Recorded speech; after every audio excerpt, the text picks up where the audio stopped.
Blue Coast Studio presents The Last Calibration, written by Ethan Drake. Sit back, relax, and enjoy the story. And if you'd like more full-length audiobooks like this, be sure to subscribe. Chapter 1. Acheron. The shuttle's docking clamps engaged with a sound like teeth closing. Renee Caldera sat in the only occupied seat of the crew transfer module and felt the vibration travel up through her boots, through her spine, and settle somewhere behind her sternum. She did not stand immediately. She had learned, across 6 years and 4 postings, that the moment before arrival was the last moment a place couldn't disappoint you. Through the porthole, Acheron Station looked exactly like its file photographs. A squat central hub trailing 3 radial arms, solar arrays canted at tired angles, the whole structure turning with arthritic slowness against a star field so dense it seemed malicious. The edge of explored space. The place careers went to decompose. She picked up her duffel and walked through the airlock. Director Harlow was waiting on the other side.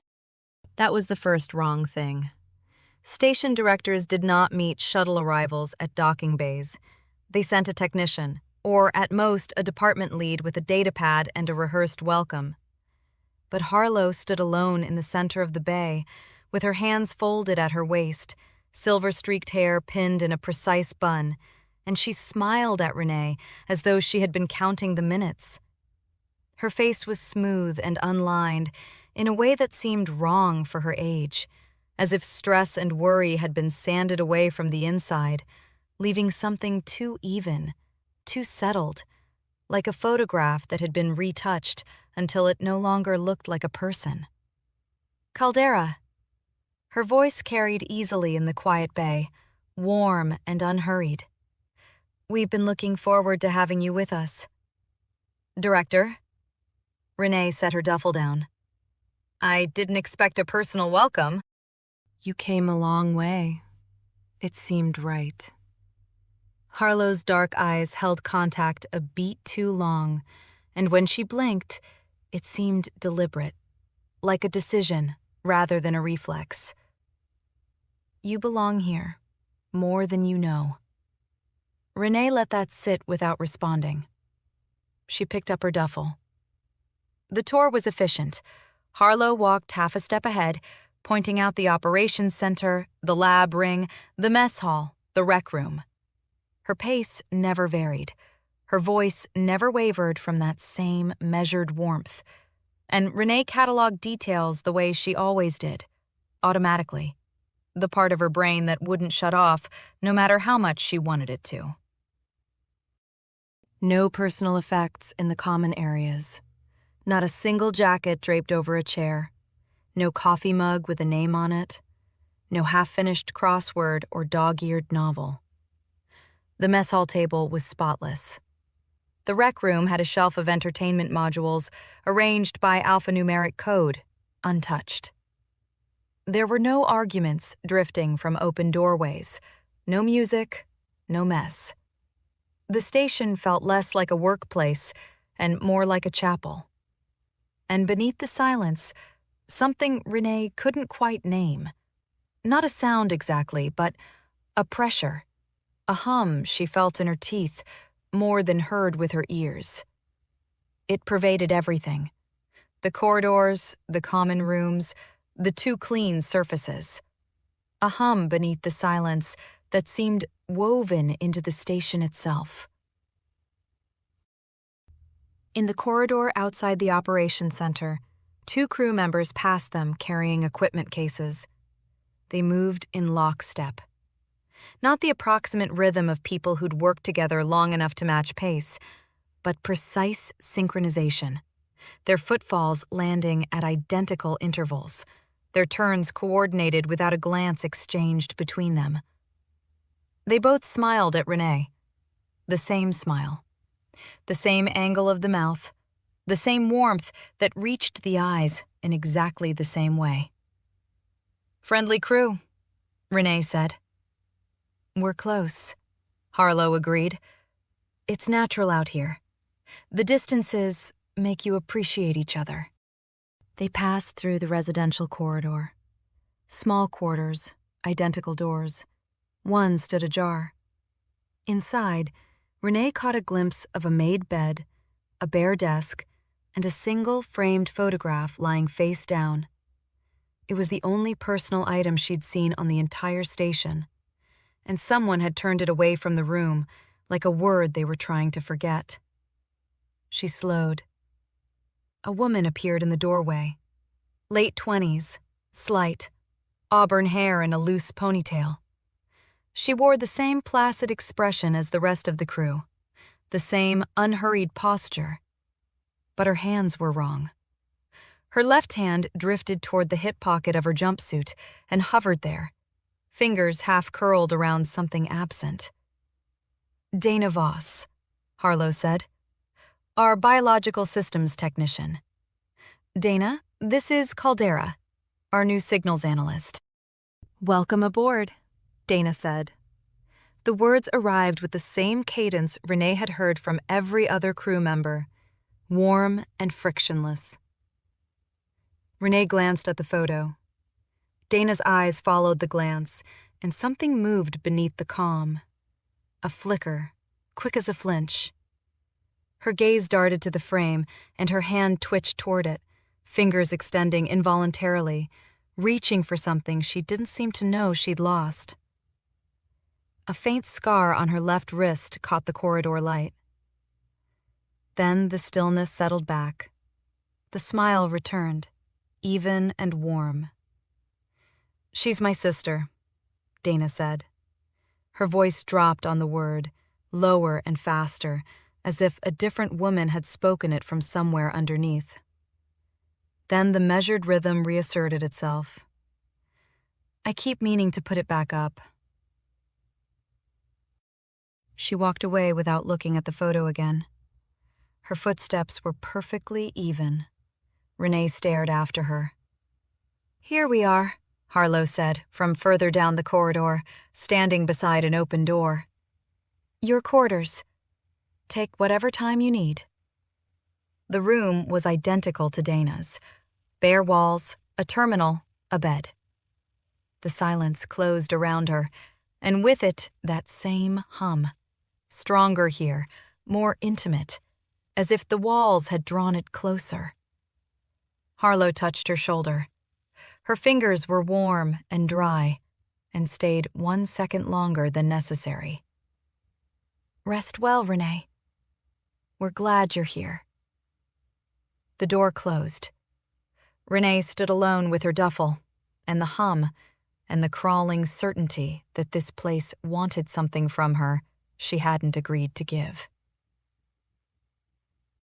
She unpacked with mechanical precision. 3 changes of clothes, a toiletry kit, her personal data pad, battered and scratched, loaded with her own analysis tools because she'd never trusted anyone else's. At the bottom of the duffel, wrapped in a shirt she never wore, a paper notebook. She hadn't written in it for months. She sat on the bed and opened the assignment briefing on the terminal. Standard deep space signals analysis. Catalog incoming electromagnetic data. Filter for anomalies. File reports that would sit in a queue for months before anyone read them. Career busy work. The kind of posting you gave someone you wanted to forget. Her fingers drummed on her knee. She knew exactly how she'd gotten here. She could trace the trajectory with the same precision she applied to signal analysis. Each data point clean and damning. The anomalous readings in the Kepler relay data 18 months ago. The correlation she'd found between the agency's public noise floor reports and the actual measurements, which differed by a factor she couldn't attribute to instrument error. The findings she'd published because the data was the data and silence was complicity. The agency's fury had been quiet and total. Not a firing. That would have created a record, invited questions. Instead, a reassignment. then another, each one further from anything that mattered, each one stripped of the colleagues and resources that made the work worth doing. She thought about her mentor at the Signals Directorate, who had seen the findings before publication and told her to sit on them for 6 months, build a coalition, approach leadership with allies. She'd refused. The data didn't need a coalition. It needed to be correct. And it was correct. She thought about her partner, who had not asked her to falsify anything, who had only asked her once, sitting across from her in their apartment with his hands open on the table, to let it go. She'd told him it wasn't a question of worth.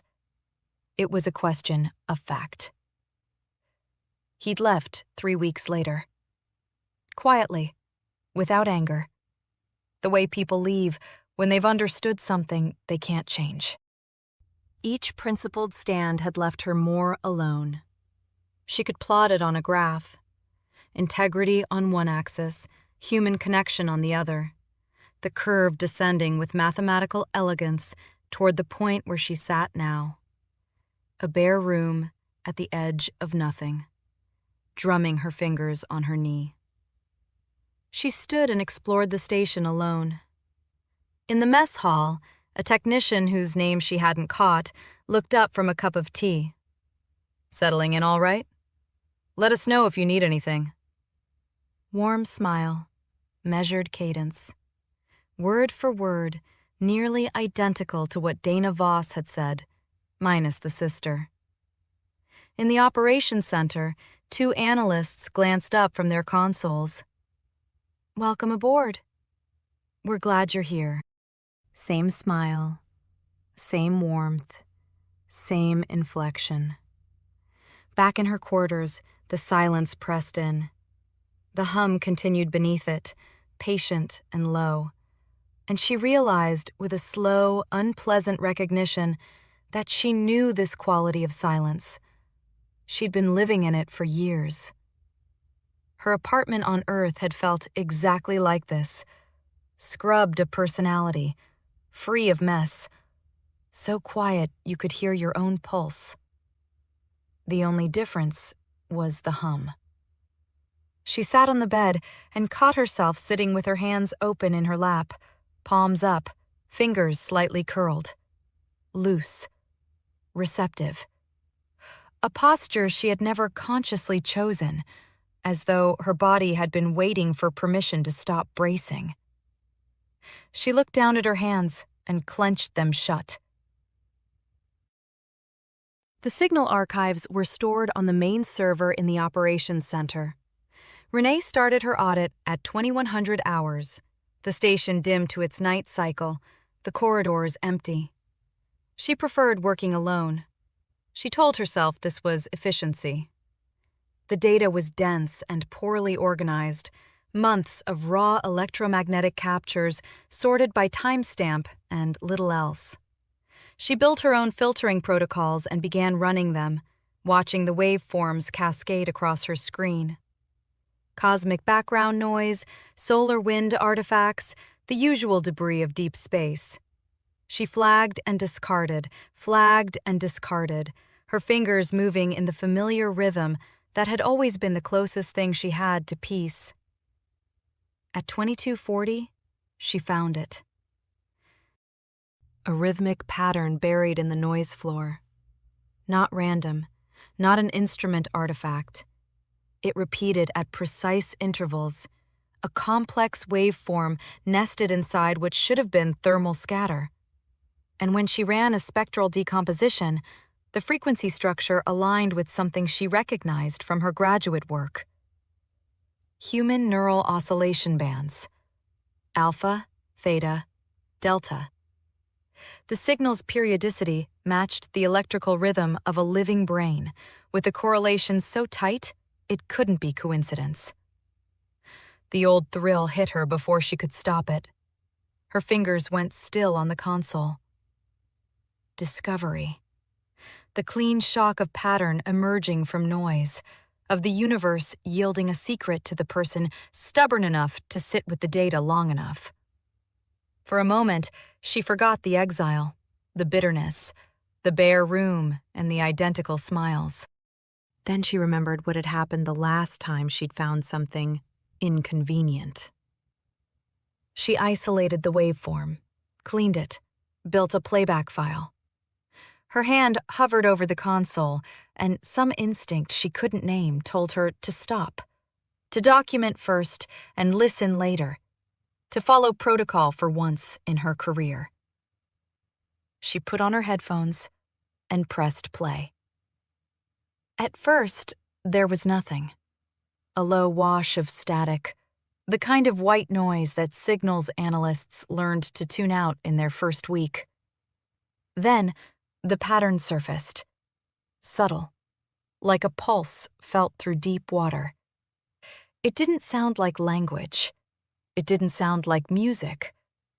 It sounded like the space between thoughts, the moment before sleep, when the mind releases its grip and the borders of self go soft. Her thoughts loosened. The loneliness, which she carried the way other people carried chronic pain, constant and managed and never quite forgotten, began to recede. Not vanish. Something gathered it up, gently, the way you might lift a weight from someone's shoulders, and in its place came a sensation she had no name for, a warmth that was not warmth, an attention that was not attention. The feeling of being recognized, not evaluated or judged or found wanting. Recognized. As if something vast and patient had been listening for her specific frequency and had finally, after all this time, heard it. Known. She felt known. Her eyes were closed. She didn't remember closing them. Her hands had gone slack, falling open at her sides, and the hum that had been beneath the station's silence was inside her now, resonating in the hollows of her chest. And it was the most terrifying comfort she had ever experienced. She yanked the headphones off. The operations center crashed back around her. Fluorescent light, the hum of ventilation, the waveform still scrolling across her screen, patient and repeating. She looked at the timestamp and felt her stomach drop. 12 minutes. She had lost 12 minutes. She stood up so fast, her chair rolled back and hit the wall. Her hands were shaking. She clenched them and pressed them flat against the console, waiting for the tremor to stop. And when it did, she stood perfectly still for a long time. The most frightening thing was not the lost time. It was not the disorientation, or the way the signal had bypassed her training and her filters and her years of professional discipline. The most frightening thing was how much she wanted to put the headphones back on. It had known exactly where to reach. It had found the wound she'd spent her entire adult life pretending was a scar. And it had held it. And for 12 minutes, she hadn't been alone. She saved the file, powered down the console, walked to the door of the operations center, and stopped with her hand on the frame. Down the corridor, in the direction of Harlow's office, a light was on. It was past 2300. No one should have been awake. Renee's hands went still at her sides. She caught her reflection in the darkened glass of the corridor display panel. Sharp brown eyes, short-cropped black hair, the hollowed look of someone who hadn't slept well in months. And for a disorienting instant, the face looked like a stranger's. Someone the signal had already started to unmake. She stood in the doorway, heart hammering, the echo of the signal's recognition still warm in her chest, like a coal she couldn't put down. And from somewhere deep in the station's infrastructure, below the deck plates, below the wiring and the recycled air and the careful silence of the crew, The hum continued. Patient. Waiting. As though it had all the time in the universe. Renee clenched her fists and stepped into the corridor, turning toward the light.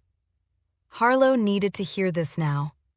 Whatever was happening on this station, the data would not wait until morning, and she was done letting inconvenient findings sit in silence.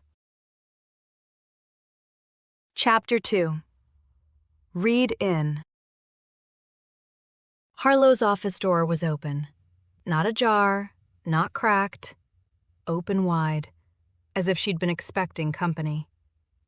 The light from inside spilled across the corridor floor in a clean rectangle, and Renee stopped at its edge, the way she might stop at the lip of something deep. The office was spare. A desk, 2 chairs, a terminal with its screen angled away from the door. No personal effects. No photographs, no coffee mug, no evidence that a human being spent hours of her life in this room. Director Harlow sat behind the desk with her hands folded, her posture relaxed, her dark eyes already on Renee, as though she'd been watching the corridor for minutes. "You found it," Harlow said. Not a question. Not even close to a question. Renee's prepared speech died in her throat. She'd been ready to explain, to walk through the spectral decomposition, the frequency alignment with neural oscillation bands, the 12 minutes she couldn't account for. She'd organized it on the walk over, assembling the data points into a clean briefing because that was what she did when she was afraid. She built structures out of facts and stood behind them. But Harlow already knew. "Sit down, Renee." Renee didn't sit. She stayed in the doorway, one hand on the frame, her fingers pressing hard enough against the metal that she could feel her own pulse in the tips. "How long have you known about the signal?" "A little over 2 years." The number landed like a slap. Renee had braced for weeks, maybe months. 2 years meant the signal predated her exile from the signal's Directorate. It predated the Kepler findings. It predated everything. "That's the station's actual mission," she said. Not a question either. Harlow inclined her head, a slow, patient nod that made Renee think of someone agreeing with a child who'd finally worked out a simple truth. Deep Space Signals Cataloging is the cover designation. It satisfies auditors and keeps the funding line buried. The real work is the signal. Its properties, its origin, its implications. Its implications. Renee's voice was flat. "You're telling me an alien signal that aligns with human neural frequencies has been broadcasting from the edge of explored space for over 2 years, and the agency's response was to classify it and staff a skeleton crew?" The agency's response was measured and appropriate. Harlow's tone didn't shift. It never shifted. That same warm, unhurried cadence, like a conversation between friends. The signal required careful study by credible, disciplined analysts, people who wouldn't sensationalize, people whose judgment could be trusted, people nobody would believe if they talked. The silence that followed was just long enough to confirm it. Renee stepped inside. She did not sit down. My reassignment here wasn't punishment. It was recognition. Harlow's smooth face held something that might have been pride. Your Kepler findings were correct. The discrepancy you identified in the noise floor data wasn't instrument error. It was signal bleed. Acheron's signal, leaking into the relay network at levels the public reports were designed to obscure. She paused, letting that settle. You found the one thread that could have unraveled everything, and you published it. Not for career advancement, not for political leverage, because the data demanded it. Renee felt her hands clench at her sides. You used that. We valued it. There's a difference. No, there isn't. Her voice had gone quiet, which was worse than shouting, and she knew it. You watched me lose my career, my posting, my... She stopped. She would not say it. Not here, not to this woman. You watched me lose everything because I wouldn't bury inconvenient data. And then you put me on a shuttle to the one place where that stubbornness would be useful to you. Harlow absorbed the accusation the way a lake absorbs a stone. A brief ripple, then stillness. I understand this feels like betrayal. It isn't. Your integrity is exactly why you're here. We needed someone who wouldn't look away from what the signal is. And what is the signal? That's what you're going to help us understand. Renee stared at her. Harlow's eyes held steady, unblinking. That dark gaze with its wrong-for-her-age smoothness. And for one crawling moment, Renee felt the same sensation she'd felt in the operations center. Being seen. Being known. As if the warmth radiating from this woman's measured patience was the signal wearing a human face. I want to leave, Renee said. Classified personnel don't rotate out mid-assignment. You know how security protocols work. I'm requesting transfer. There's no shuttle scheduled for 4 months. And transfer requests from classified postings require Directorate-level review, which, as I'm sure you recall, takes considerably longer than that. Harlow's voice never hardened. It didn't need to. The facts were walls enough. You belong here, Renee. I told you that when you arrived, and I meant it. Not as flattery, as fact. The phrase landed differently now. The same words Harlow had spoken at the docking bay, but stripped of their warmth. Or rather, the warmth was still there, and that was the problem. It was real. Harlow genuinely believed what she was saying, and genuine belief was so much harder to fight than a lie. Renee turned and left without another word. Harlow did not call after her. She did not go back to her quarters. She could not face that bare room and its intimate hum, the way it would press against her like something alive. She walked. The corridors were empty during night cycle, dim lighting casting long shadows, and the hum threaded through the deck plates beneath her boots, patient and constant. She followed a radial arm toward the station's outermost sections, where maintenance bays and equipment storage lined the narrowing corridor, until she heard swearing. Not the station's careful, modulated speech. Actual swearing. Creative, enthusiastic, and punctuated by the clang of a wrench against metal. The maintenance bay door was propped open with a toolbox. Inside, a stocky man in a stained jumpsuit was wedged halfway into an open recycler unit, his copper-brown hair sticking out at improbable angles, his broad shoulders torqued at an uncomfortable angle as he wrestled with something deep in the machinery. What she could see of his face and forearms was ruddy, flushed with exertion and the particular complexion of someone who burned under any sun stronger than a desk lamp. "Come on, you miserable piece of government surplus garbage," he muttered. Another clang. "I will disassemble you molecule by molecule and reassemble you as a coffee maker. Don't think I won't." Renee stopped in the doorway.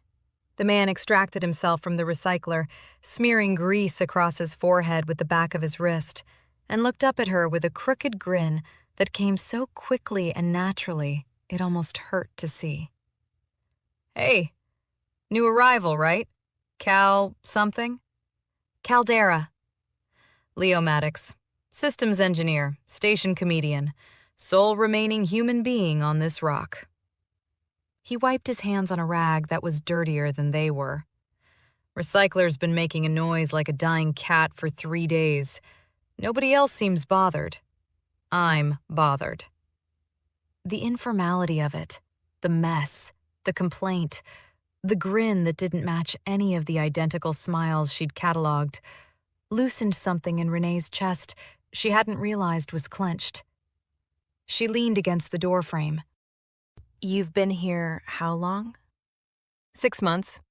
Long enough to fix everything twice and start taking things apart just for something to do. He tossed the rag onto the toolbox and sat on the edge of the recycler housing, one leg swinging. His foot tapped a restless rhythm against the metal. "You look like someone who just had a fun conversation with the director." "What makes you say that?" "The face. It's the same face I made about 4 months in, when I realized the scheduled shuttle kept getting postponed and nobody around here seems to care." He pushed his hair out of his eyes. "Also, you look like you want to hit something, and the recycler's right there if you need it." Renee didn't smile, but something in her posture shifted. Some fraction of the rigid brace she carried loosening against her will. The long-term crew. How many of them still seem like themselves to you? Leo's grin faded, replaced by something more careful. He glanced toward the open door, then back at her. "Depends what you mean by themselves. They're all perfectly nice, perfectly helpful, perfectly in sync with each other in a way that makes my skin crawl if I think about it too hard. So mostly I don't think about it. But you noticed. I notice a lot of things. Doesn't mean I know what to do about them." He crossed his arms, and even that gesture was restless, his fingers drumming against his bicep.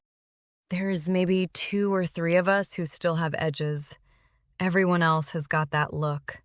Calm, smooth, like they've all been listening to the same song." The metaphor landed harder than he could have known. "What about Harlow?" "Harlow's the calmest of all. First one here, last one standing at night.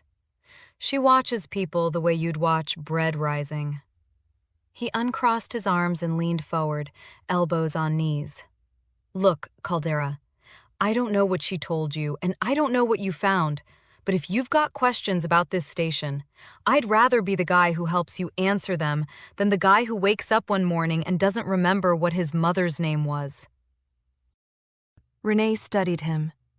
The messy hair, the grease stains, the constant motion, everything the station's long-term crew had shed like dead skin. She opened her mouth to respond. And Leo paused. It was brief, 2 seconds, maybe 3. His eyes went distant and flat, the restless energy draining from his body like water from a cracked glass. His face smoothed. The drumming fingers went still. For that sliver of time, he looked like every other crew member on Acheron, serene and empty, and the maintenance bay seemed to hold its breath around him. Then he blinked. His shoulders shifted. The crooked grin flickered back, and he picked up the wrench he'd set down, turning it over in his hands like he'd never let go of it. "Sorry, what was I saying? Right. Questions. I'm your guy." He pointed the wrench at her. "Fair warning, though. I talk a lot, I sleep badly, and I will absolutely steal your dessert rations if you leave them unattended." Renee's drumming fingers went still against the doorframe. She looked at the wrench in his hand, the grease on his knuckles, the copper-brown hair falling back into his eyes. Everything warm and real and already cracking at the edges. "Good to meet you, Leo," she said. She didn't tell him what she'd seen. Back in her quarters, the station deep into its night cycle, Renee pulled the crew manifest on her personal datapad. Standard rotation schedules were logged in the administrative files, accessible to any analyst with base credentials. She scrolled through them, cross-referencing arrival dates against departure records, and the picture assembled itself with the clean inevitability of data that didn't care whether you wanted to see it. 18 months. Every scheduled rotation for the past 18 months had been deferred or canceled. Different reasons each time. Supply chain disruptions, scheduling conflicts, medical holds, administrative review. Each one plausible in isolation. Together, they formed a pattern so obvious it should have been screaming. No one had left Acheron Station in a year and a half. She set the datapad down. The hum was there, as it was always there, vibrating in the walls and the deck plates and the frame of her narrow bed. She pressed her palm flat against the wall beside her bunk and felt it pulse against her skin, slow and rhythmic, like a heartbeat, like something alive and patient on the other side of the metal, pressing back. She leaned into it, just slightly, just for a moment. The warmth that moved up her arm and into her chest was familiar now. The same recognition the signal had offered through the headphones, and part of her, the part that had slept alone in too many empty rooms on too many stations where no one knew her name, wanted to stay. She pulled her hand away as if the wall had burned her. She sat on the edge of her bunk, breathing hard, and looked down at her hands. They were resting in her lap, open, palms up, fingers loose and receptive, the same unconscious posture she'd caught herself in hours ago, the same stillness she'd seen in Dana Voss's retreating silhouette, the same calm she'd watched settle over Leo's face in that 2-second gap. This time, she noticed. She closed her fists, slowly, deliberately, finger by finger, until her nails pressed crescents into her palms, and the ache of it was sharp and specific and entirely her own. A station full of people who hadn't left in 18 months. A signal that matched the electrical patterns of the human brain. A director who'd known about it for 2 years and called it classified. And somewhere in a maintenance bay, a man with a crooked grin and restless hands, whose eyes had gone flat and empty for 2 or 3 seconds without him knowing. The hum pulsed beneath her fists, patient, waiting. Renee reached for her paper notebook at the bottom of her duffel, unwrapped it from the shirt she'd bundled it in, and opened it to the first blank page. She hadn't written in months. Her hand hovered over the paper, and then she pressed the pen down and wrote 2 words in small, tight letters. The pen was real. The paper was real. The ache in her fists was real. She held on to those things the way a drowning person holds on to wreckage, and she did not sleep. Chapter 3. Convergence. The medical bay was locked, but Leo's maintenance codes opened it without complaint. Renee had asked him for the codes 3 hours ago, during the station's morning cycle, and he'd handed them over on a scrap of recycled paper without asking why. She hadn't volunteered the truth. She'd said something about checking the diagnostic system's calibration logs, and he'd shrugged and told her to knock herself out. Now she sat alone in front of the diagnostic terminal, surrounded by the faint, antiseptic smell of a room that saw too little use, and watched the data build itself into something she couldn't unsee. The station's medical suite included a passive neural monitoring system, standard on deep space installations where crew members spent months without access to a neurologist. It tracked baseline brainwave patterns during routine physicals, flagged anomalies, and filed reports that nobody on Acheron apparently read anymore. The baselines were all there, stretching back years for the longest-serving crew. Clean snapshots of individual minds, each one distinct as a fingerprint. Renee layered the most recent readings over the baselines and felt the hair rise on the back of her neck. The early scans were what she expected. Each crew member's neural signature was unique. Different dominant frequencies, different amplitude distributions, different phase relationships between regions. A biologist's brain and a communications officer's brain and an engineer's brain, each shaped by genetics and experience and the accumulated weight of being a particular person. The recent scans were something else.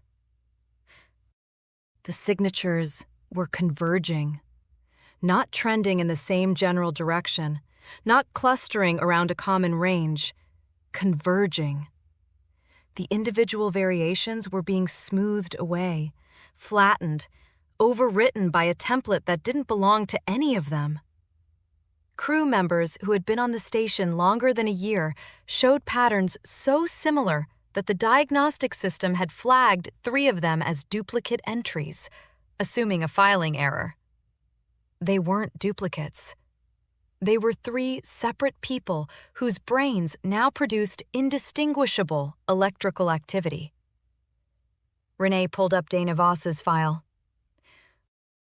The baseline was from 22 months ago, recorded during Dana's onboarding physical. It showed a distinctive signature, high theta activity during rest states, the kind of pattern common in people who worked with living systems, who thought in processes and growth cycles. The woman who named her lab cultures. The woman whose voice dropped lower and faster when she said the word sister, as if something underneath the calm had clawed its way up for half a breath.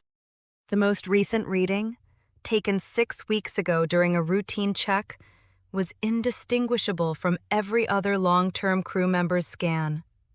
Not similar, identical, within the margin of instrument noise. Dana Voss's neural signature had been replaced. Whatever made her particular, the specific electrical architecture of a shy woman with a scar on her wrist who kept a photograph of someone she loved, it was gone. Neurologically, Dana Voss was no one in particular. Renee stared at the overlay until her vision blurred, then pulled up Leo's file. His baseline was from 6 months ago, healthy, noisy, full of the scattered high-frequency bursts she'd come to associate with his restless energy. His most recent passive reading was from 12 days ago, captured while he slept. The drift was there. Subtle, early stage, but unmistakable once she knew what to look for. His dominant frequencies were shifting toward the collective template. The high-frequency scatter was dampening. She ran the rate of change against the timelines for the long-term crew and felt her stomach drop. His convergence was further along at 6 months than theirs had been at 6 months. The rate was accelerating. She saved everything to her datapad and went to find him. He was in the maintenance bay, elbow deep in what looked like a ventilation housing, copper-brown hair sticking out at its usual improbable angles. He glanced up when she appeared in the doorway, and his crooked grin surfaced automatically. "If you're here to tell me something terrible, at least let me finish this coupling first. I've been fighting it for 40 minutes, and I think I'm winning." "It can't wait." His grin faded. He pulled his arm free, wiped his hands on his jumpsuit, and sat on an overturned crate. She showed him everything. The baseline comparisons, the convergence curves, the accelerating rate. She didn't soften it or frame it gently because Leo wasn't the kind of person who wanted things softened, and she respected him enough to let the data speak. He was quiet for a long time after she finished. "Correlation isn't causation," he said. His voice was lighter than his face. "No, But when every crew member exposed for more than a year shows identical neural architecture and your own pattern is drifting in the same direction at an accelerated rate, correlation starts pulling a lot of weight. Could be environmental, radiation, diet, the recycled air. 14 people breathing the same stale oxygen for years. Maybe brains just start rhyming. Brains don't rhyme, Leo. They don't converge to a shared template under any known environmental stressor. This isn't degradation. It's replacement. He rubbed the back of his neck. His foot was tapping against the crate, a rapid, uneven rhythm. Dana Voss. Indistinguishable from the others. Completely. She used to talk to her cultures. I'd hear her through the lab wall my first month here, just chatting away. Little narrations about what they were doing, like she was keeping them company. He paused. She stopped around month 3. I noticed, but I didn't think about it.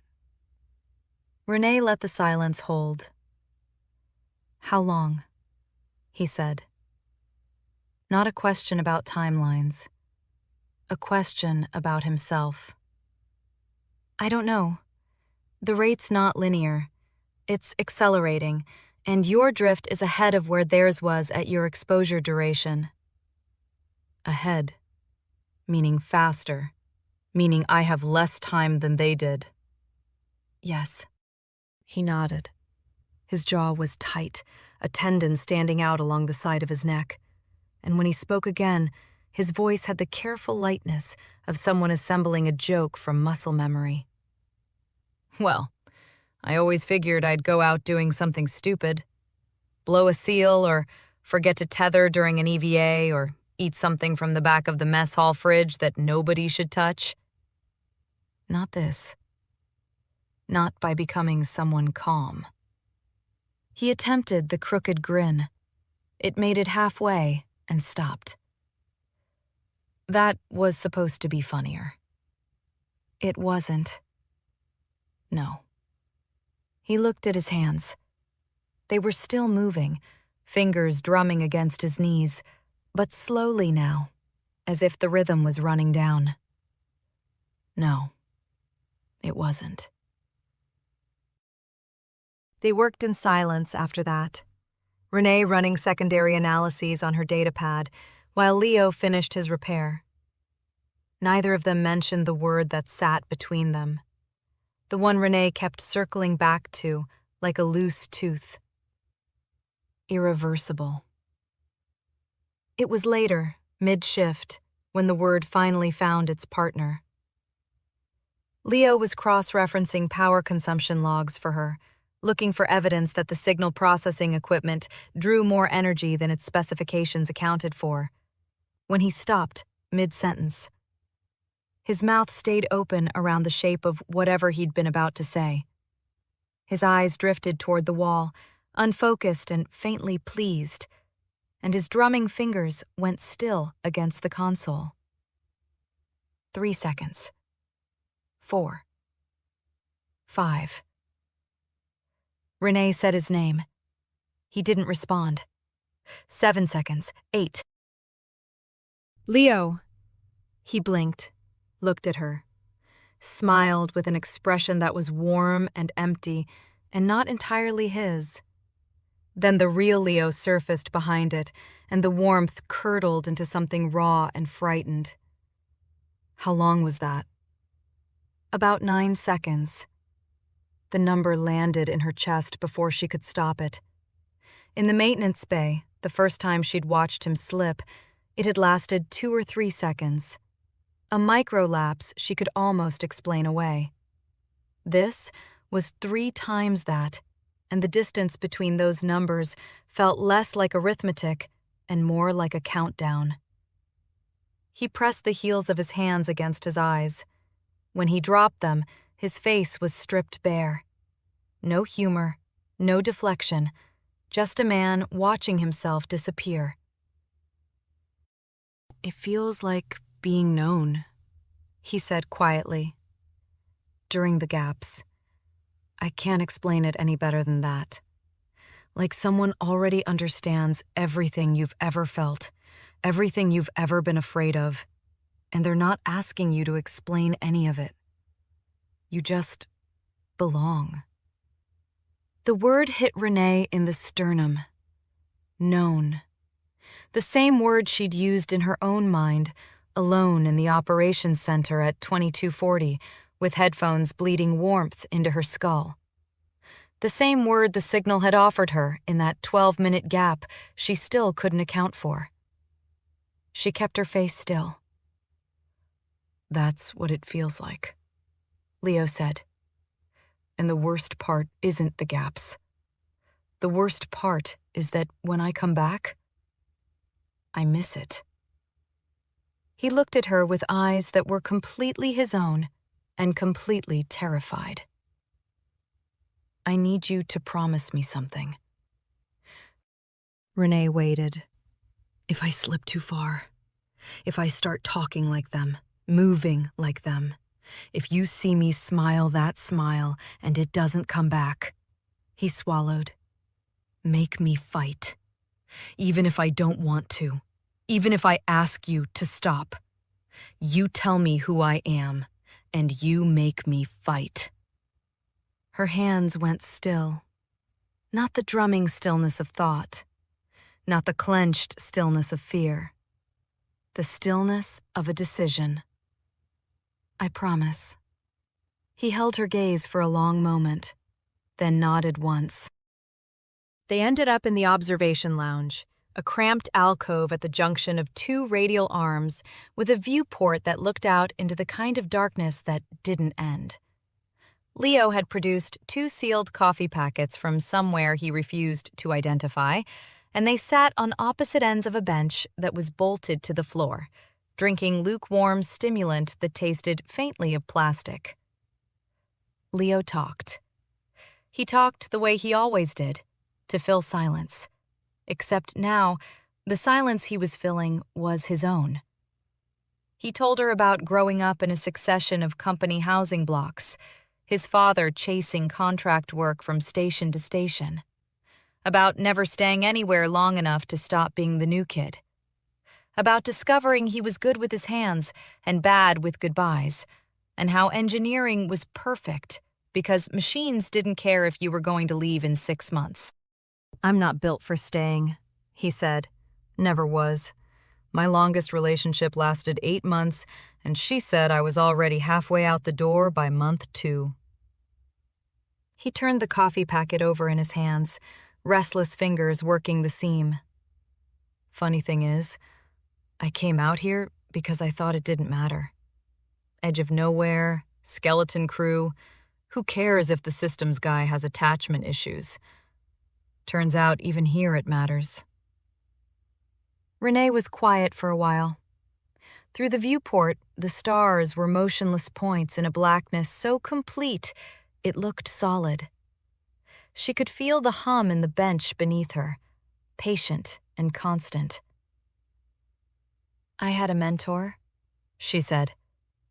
Her voice sounded strange to her own ears, quieter than she intended. "At the Signals Directorate, my mentor told me to sit on the Kepler findings, build a coalition first, wait 6 months, bring people on board. I said the data was correct, and that was enough." She paused. "The messages stopped after I published."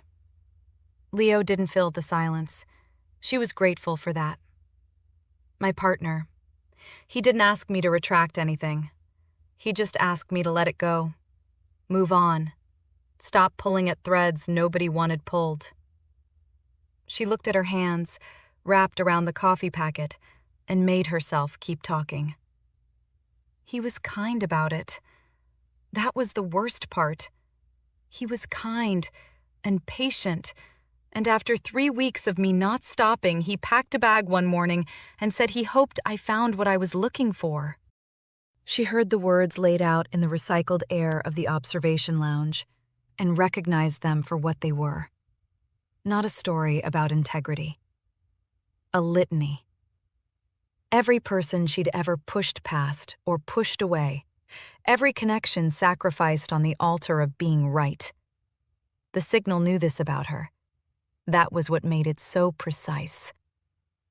"Hell of a pair we are," Leo said softly. She looked at him. He was leaning against the viewport frame with his coffee balanced on his knee and his copper-brown hair catching the faint light from the corridor behind them. And he was grinning. The real one. Crooked and warm and full of the specific, irreplaceable mess of being Leo Maddox. Then his hand stopped fidgeting. It happened mid-gesture, his fingers frozen around the coffee packet's seam. He stared down at them with an expression she hadn't seen before. Not the pleasant vacancy of the gaps. Something worse. Recognition. He was watching his own hand betray him. "Leo!" He stood up. The coffee packet fell from his lap and bounced off the deck plating with a soft plastic sound. His grin was gone. "I'm going to get some sleep," he said. "While it's still the kind where I dream about things that happen to me." He walked out. His footsteps were uneven in the corridor. The footsteps of a man who still moved with his own particular gracelessness. Renee listened until they faded. She was alone in the observation lounge, with the viewport and the darkness and the hum. On the bench where Leo had been sitting, something small caught the light. A bolt, hexagonal, slightly corroded, the kind that came loose from old equipment housings. It must have fallen from his pocket, or maybe he'd been rolling it between his fingers without her noticing. One more expression of the restlessness that was being taken from him. She picked it up. It was warm from his hand. She closed her fingers around it, feeling the hexagonal edges press into her palm, and held it until the metal cooled to the temperature of her own skin, and she couldn't tell where the bolt ended and her grip began. Through the viewport, the darkness watched back, with the patience of something that had never needed to hurry. Renee slipped the bolt into her pocket and kept her fist closed around it all the way back to her quarters. Chapter 4. The Relay. Renee found the discrepancy at 0600, sitting cross-legged on her bunk with her datapad balanced on one knee and the corroded bolt warm in her other hand. She'd been pulling power allocation tables since before the lights cycled up, comparing the antenna array's rated energy draw against its actual consumption, and the numbers were wrong. Not subtly wrong, not instrument drift wrong. The array was drawing 3 times the power its cataloged specifications accounted for, and it had been doing so for 14 months. She dressed, splashed water on her face, and went to find Leo. He was in the maintenance bay, crouched behind an open panel with a circuit tester in his teeth and his copper-brown hair sticking out at angles that suggested he'd slept on it wet, or possibly hadn't slept at all. He pulled the tester out when he saw her face. "That bad?" She handed him the datapad without speaking. He scrolled. His eyebrows climbed. He scrolled again, and the circuit tester dropped from his fingers and clattered against the deck plating. Neither of them picked it up. "The array's not receiving," he said. "It's transmitting." They pulled the engineering logs together, Leo's maintenance codes unlocking schematics that should have been above Renee's clearance. The antenna array had been physically modified. New waveguide assemblies hardwired into the existing feed architecture, polarization filters reversed, the entire gain structure repurposed. What had been a passive listening dish was now an active amplifier aimed at a fixed point in space. Renee checked the targeting coordinates twice, then a third time, because the first 2 times, the answer had made her hands go cold. Earth. The array was aimed at Earth. 14 months. she said. The rebroadcast has been active for 14 months. Leo pulled up the power distribution topology on his own terminal, his fingers moving with the quick, restless precision that meant he was thinking faster than he could talk. The modifications fed through 3 critical power distribution nodes. He labeled them on the schematic, tracing the current pathways with a stylus. They hardwired it clean. Whoever did this knew the station's power grid better than I do, and I've had my hands in every conduit on this rock. He leaned back, staring at the branching lines of the topology map. 3 relay feeds. Each one pulls from a different section of the main bus. You'd have to hit all 3 to kill the broadcast. He traced the lines further, following them down through the schematic layers until they converged. His stylus stopped. Huh. What? All 3 feeds drop through the same common conduit in the engineering sublevel. Right here. He tapped the schematic. 1 junction. Single point of failure. Renee leaned forward. The conduit was clearly marked on the diagram, a bottleneck where all 3 relay power feeds pass through a shared housing before splitting to their respective array segments. If you cut it there, you'd kill all 3 relay feeds at once. Yeah. He was already shaking his head. You'd also kill main power to life support on 2 of the 3 radial arms. Environmental controls, atmosphere recycling, thermal regulation, everything downstream of that junction goes dark. He ran numbers in his head, lips moving. You'd have to sever the relay feeds and reroute enough power back to life support in under 90 seconds.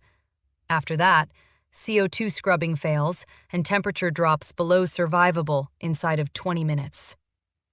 He set the stylus down. You'd have to be suicidal or out of options. Probably both. He moved on, pulling up the individual relay nodes, sketching a safer approach. Better to hit each node separately. This one first. It's closest to the maintenance bay. I can get to it in 4 minutes. Then this one, up in the communications rig. Then the third, which is a pain because it's behind the primary coolant loop, and you need to pull 2 access panels just to see it. His grin surfaced, crooked and real, and for a few minutes he was brilliantly, unmistakably himself. Talking with his hands, tapping the schematic, making the problem into something a systems engineer could solve with a wrench and enough stubbornness. Narrow window, but doable. We pull all 3 within 30 minutes, the broadcast goes dead before the signal can compensate. Then he trailed off mid-sentence, something about the timing margin dissolving unfinished on his tongue. His eyes drifted left, unfocused, and his fingers stopped moving on the display. It lasted 15 or 20 seconds, nearly twice as long as the last time she'd counted. He came back without noticing the gap, picking up the thread of his explanation at a slightly different point, as though the sentence had quietly rerouted itself inside him. Renee watched him lay out the sequence for the communications rig relay. Approach vectors, which panels to pull, how to bypass the failsafe without triggering a station-wide alert. He was thorough and inventive, and exactly the kind of engineer you wanted beside you when the situation required creative destruction. Then he trailed off again, and this time the absence stretched longer than the first. She lost count somewhere past 20 seconds, her own breath stalling in her chest. And when he came back, he'd lost a detail he'd been tracking, something about the coolant loop's thermal margin. He paused, frowned, and moved on without retrieving it. He didn't notice that either. Renee entered every detail on her own datapad. All 3 relay nodes, their locations, access sequences, estimated timeframes, and the common conduit in the engineering sublevel, Leo's dismissed alternative, with its catastrophic risk and its 90-second margin. She wrote it all down because she was watching a pattern crystallize. The same pattern she'd been living since her first principled stand. The one she'd described to Leo in the observation lounge, without realizing she was reciting a prophecy. The mentor. She'd published the Kepler findings because the data demanded it, and the cost was his silence. Not anger, not argument, just the quiet withdrawal of someone who'd decided she wasn't worth the risk of standing beside. She told herself it was his failure of nerve, and maybe it was. But the result was the same. She'd chosen correctly and woken up more alone. The partner. She'd refused to bury inconvenient numbers, and he'd asked her once, gently, to let it go. 3 weeks later, he'd packed a bag and told her he hoped she found what she was looking for. He wasn't cruel about it. That was the worst part. People didn't leave her in anger. They left her in exhaustion, worn down by the unrelenting fact of who she was. She'd chosen correctly again, and the apartment went quiet. And she'd filled the silence with work, because work didn't leave. And now Leo, brilliant, deteriorating, not noticing the pieces falling away, even as he handed her the tools to do what needed doing. She was going to use everything he gave her. She was going to act on principle, because the rebroadcast was pointed at 8 billion people, and the data demanded action, the same way it always demanded action. And the cost she could already see with the clarity of someone who had lived this exact arithmetic twice before, was that she would lose him. Not to a packed bag, or a silence that stretched into permanence, but to something worse. To a signal that would finish dissolving the person he was while she was busy being right. Every time she chose integrity, she lost whoever stood closest. It was the central equation of her life, and she had never once solved it differently. She closed the schematic. I'm going to talk to Harlow. Leo looked up. Want company? No, I want you to sleep. That's not what I asked. Leo, sleep. He held her gaze for a moment, then something in her expression made him nod. Yeah, okay. He rubbed his face with both hands, and when he dropped them, the crooked grin was back, but tired. Don't let her do the thing where she makes you feel like you're the unreasonable one. She's good at that. Renee crossed the station toward Harlow's office with her fists clenched and the bolt pressing its hexagonal edges into her right palm. The corridor lights were at full cycle now, the station humming its constant, patient hum, and she passed 2 crew members who turned their heads to watch her with synchronized precision, their eyes tracking her at the same speed, the same angle. Harlow's door was open. It was always open. She was standing at her terminal, one hand resting on the desk, and she looked up before Renee reached the threshold. Those dark eyes, steady, unblinking, warm in a way that made the warmth feel structural rather than felt. You found the array modifications, Harlow said. Not a question. Renee stepped inside. You've been rebroadcasting the signal at Earth for 14 months. Yes. The simplicity of it was staggering. No deflection, no reframing. Renee had expected at least the architecture of a lie. 8 billion people. 8 billion people who suffer from the same thing you do. Harlow's voice carried its usual measured warmth, unhurried, each word placed with care. Isolation, misunderstanding, the crushing daily labor of trying to explain yourself to someone who can never fully comprehend what it means to be you. She tilted her head slightly. The signal ends that, completely, without violence, without coercion.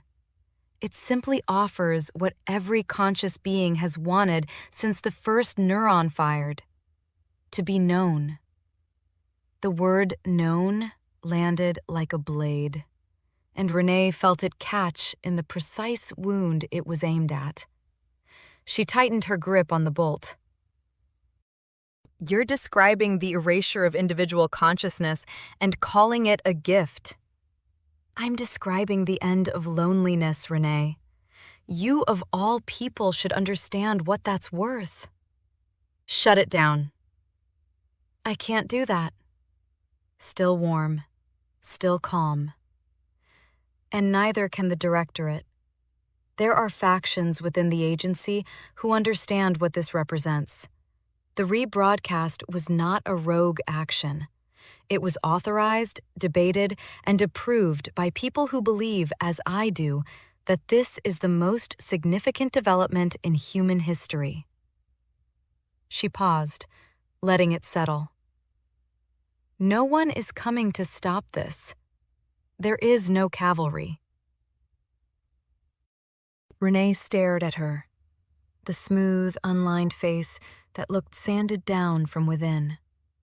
The silver-streaked hair pinned in its precise bun. The dark eyes that held contact for slightly too long, as if blinking were a dialect Harlow had outgrown. The crew chose this. Each of them, in their own time.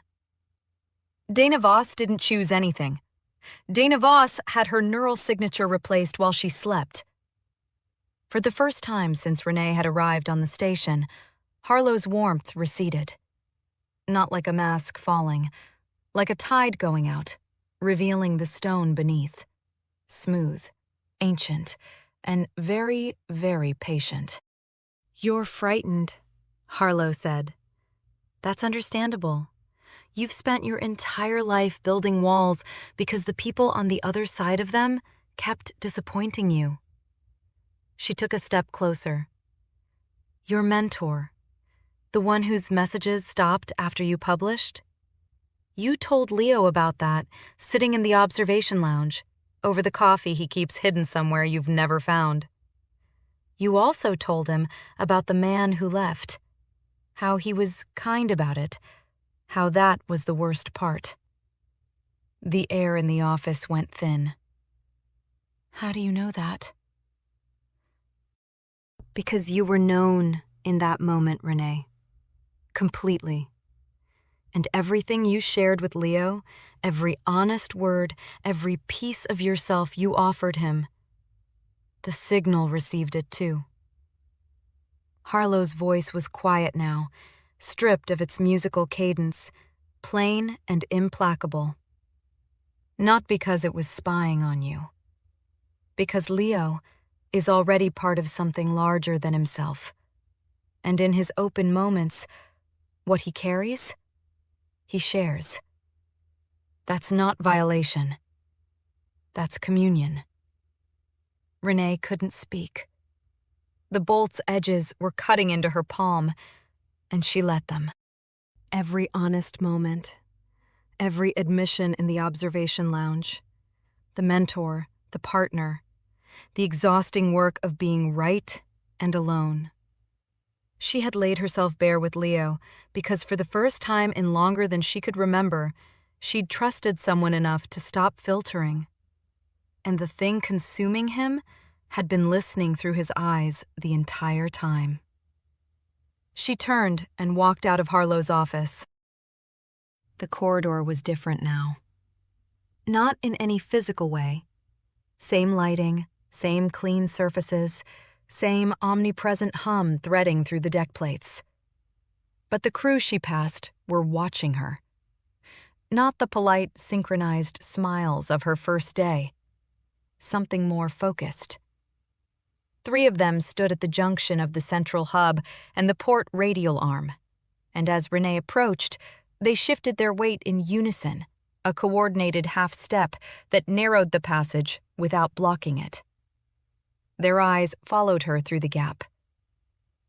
In the mess hall, 2 more sat at the spotless table, hands flat on the surface, and turned to look at her at the same moment with the same expression. Calm, attentive, knowing. She kept walking. The bolt was a small hexagonal certainty in her fist. At the entrance to the starboard arm, a tall woman with close-cropped gray hair stepped into her path. Not blocking, simply present, the way a wall is present.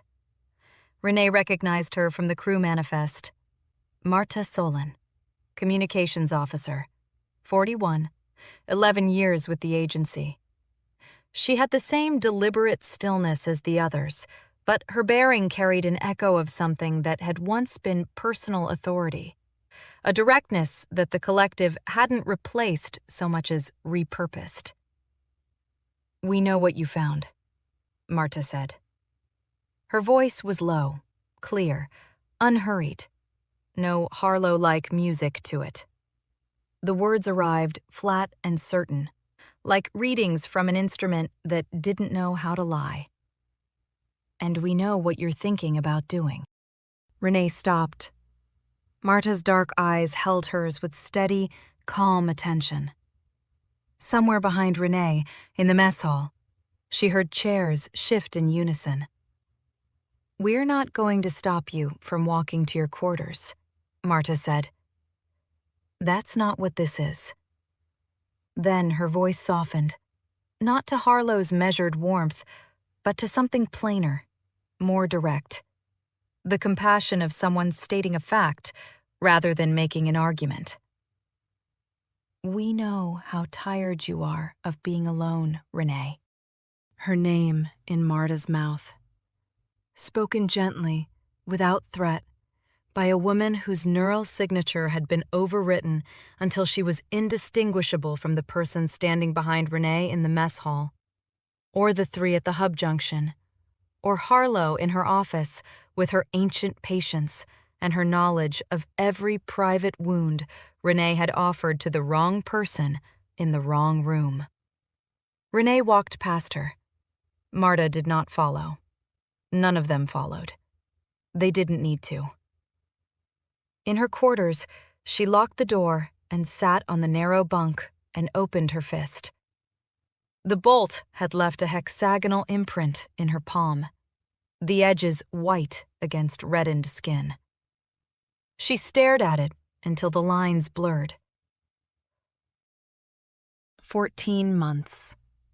The signal had been aimed at Earth for 14 months, and no one was coming to stop it. And the man who could help her dismantle it was losing pieces of himself faster than she could record what he knew. And every honest word she'd said to him had been received by the thing she was trying to destroy. She picked up her datapad and opened the file where she'd recorded Leo's sabotage plan. 3 relay nodes, individually targeted, 30-minute window. And below it, the detail he'd dismissed. The common power conduit in the engineering sublevel. Single point of failure. 90 seconds. Suicidal or out of options. She read it twice. Then closed the file and pressed the datapad flat against her chest and sat in the hum's patient company, gripping a dead man's bolt, trying to remember what it felt like to trust someone without feeding the thing that was eating them alive. Chapter 5. Countermeasures. She didn't sleep. She worked. The idea came to her sometime around 3 a.m, when the hum seemed loudest and her quarters felt less like a room and more like the inside of a speaker cabinet. If the signal operated on neural oscillation frequencies, if the mechanism was electromagnetic coupling between the broadcast and human nervous tissue, then the solution was obvious. Block the field. Attenuate it. Give Leo's brain room to reassert its own patterns without the template pressing in from every direction.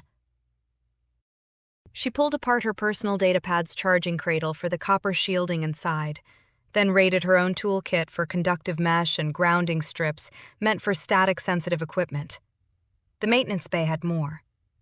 She waited until the corridor lights were at their dimmest, moved quickly, and brought back everything she could carry in 2 trips. Aluminum foil meant for thermal insulation, copper wire from a decommissioned sensor housing, adhesive conductive tape. She worked by the bluish glow of her datapad screen, layering materials into crude Faraday panels and grounding them to the metal frame of her bunk. The work was ugly. Seams overlapped unevenly. Corners gaped. But the physics were sound. An enclosed conductive shell would attenuate external electromagnetic fields. She couldn't shield the whole room perfectly, but she could build a partial cage around the bunk and the 2 meters of floor beside it. She also modified her audio analysis filters into a narrow-band jammer, a small speaker element that would emit white noise precisely tuned to the frequency bands the signal targeted. Alpha, theta, delta. Drown them out with randomized interference. The jammer was laughably crude, powered off her datapad's auxiliary port, but signal cancellation didn't require elegance. It required the right frequencies at the right amplitude.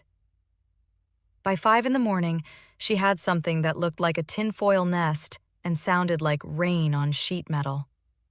She tested it by sitting inside the shielded space with the jammer running and closing her eyes. The hum didn't vanish, but it thinned. The pervasive feeling of being listened to, of something pressing gently against the walls of her skull, receded to a whisper. For the first time since arriving on Acheron, she felt alone in her own head, and the relief was so sharp it made her eyes sting.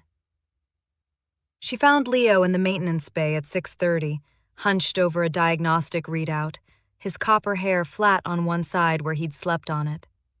He looked up when she entered, and for a terrible second, his expression was the serene, pleasant mask of the long-term crew. Then his eyes sharpened, and he blinked twice, fast, and Leo came back. "You look like you robbed a recycler," he said, eyeing the bundle of shielding under her arm. "Close. Come with me." She explained the theory on the way to her quarters, speaking in clipped, technical language because the corridors had ears now, and technical language was the only kind that didn't feel like bleeding. Leo listened without interrupting, which was wrong. The Leo from 2 days ago would have cracked 3 jokes by now. Inside the shielded space, with the door locked and the jammer running, something changed in his face. The softness around his eyes contracted. His jaw tightened. He looked at his own hands, flexed them, drummed his fingers against his thigh in a rapid staccato that had been absent for hours. Then he looked at Renee, and the fear in his eyes was so naked and so specifically his that she had to turn away to keep her composure. "Jesus," he said. His voice was rough, stripped. "Ren, I've been. I know." "No, you don't. I was dreaming." He pressed the heels of his hands against his eyes. "I dreamt I was a drop of water, just a single drop hanging at the edge of something. And then I fell, and the ocean came up to meet me. And the second I hit the surface, I wasn't a drop anymore. I was the whole ocean. Every current, every depth, every living thing in it. I could feel all of it at once." He dropped his hands. His eyes were red. "The worst part, Ren? The worst part was how good it felt. I didn't miss me, not even a little." She didn't have words for that. She sat beside him on the bunk, close enough that her shoulder touched his, and said nothing. Because the truth was, she understood. She'd felt it too, in those 12 lost minutes. The relief of dissolution. "The jammer and the shielding buy you time," she said. "While you're in here, your neural patterns can reassert. The signal can't overwrite what it can't reach." "How much time?"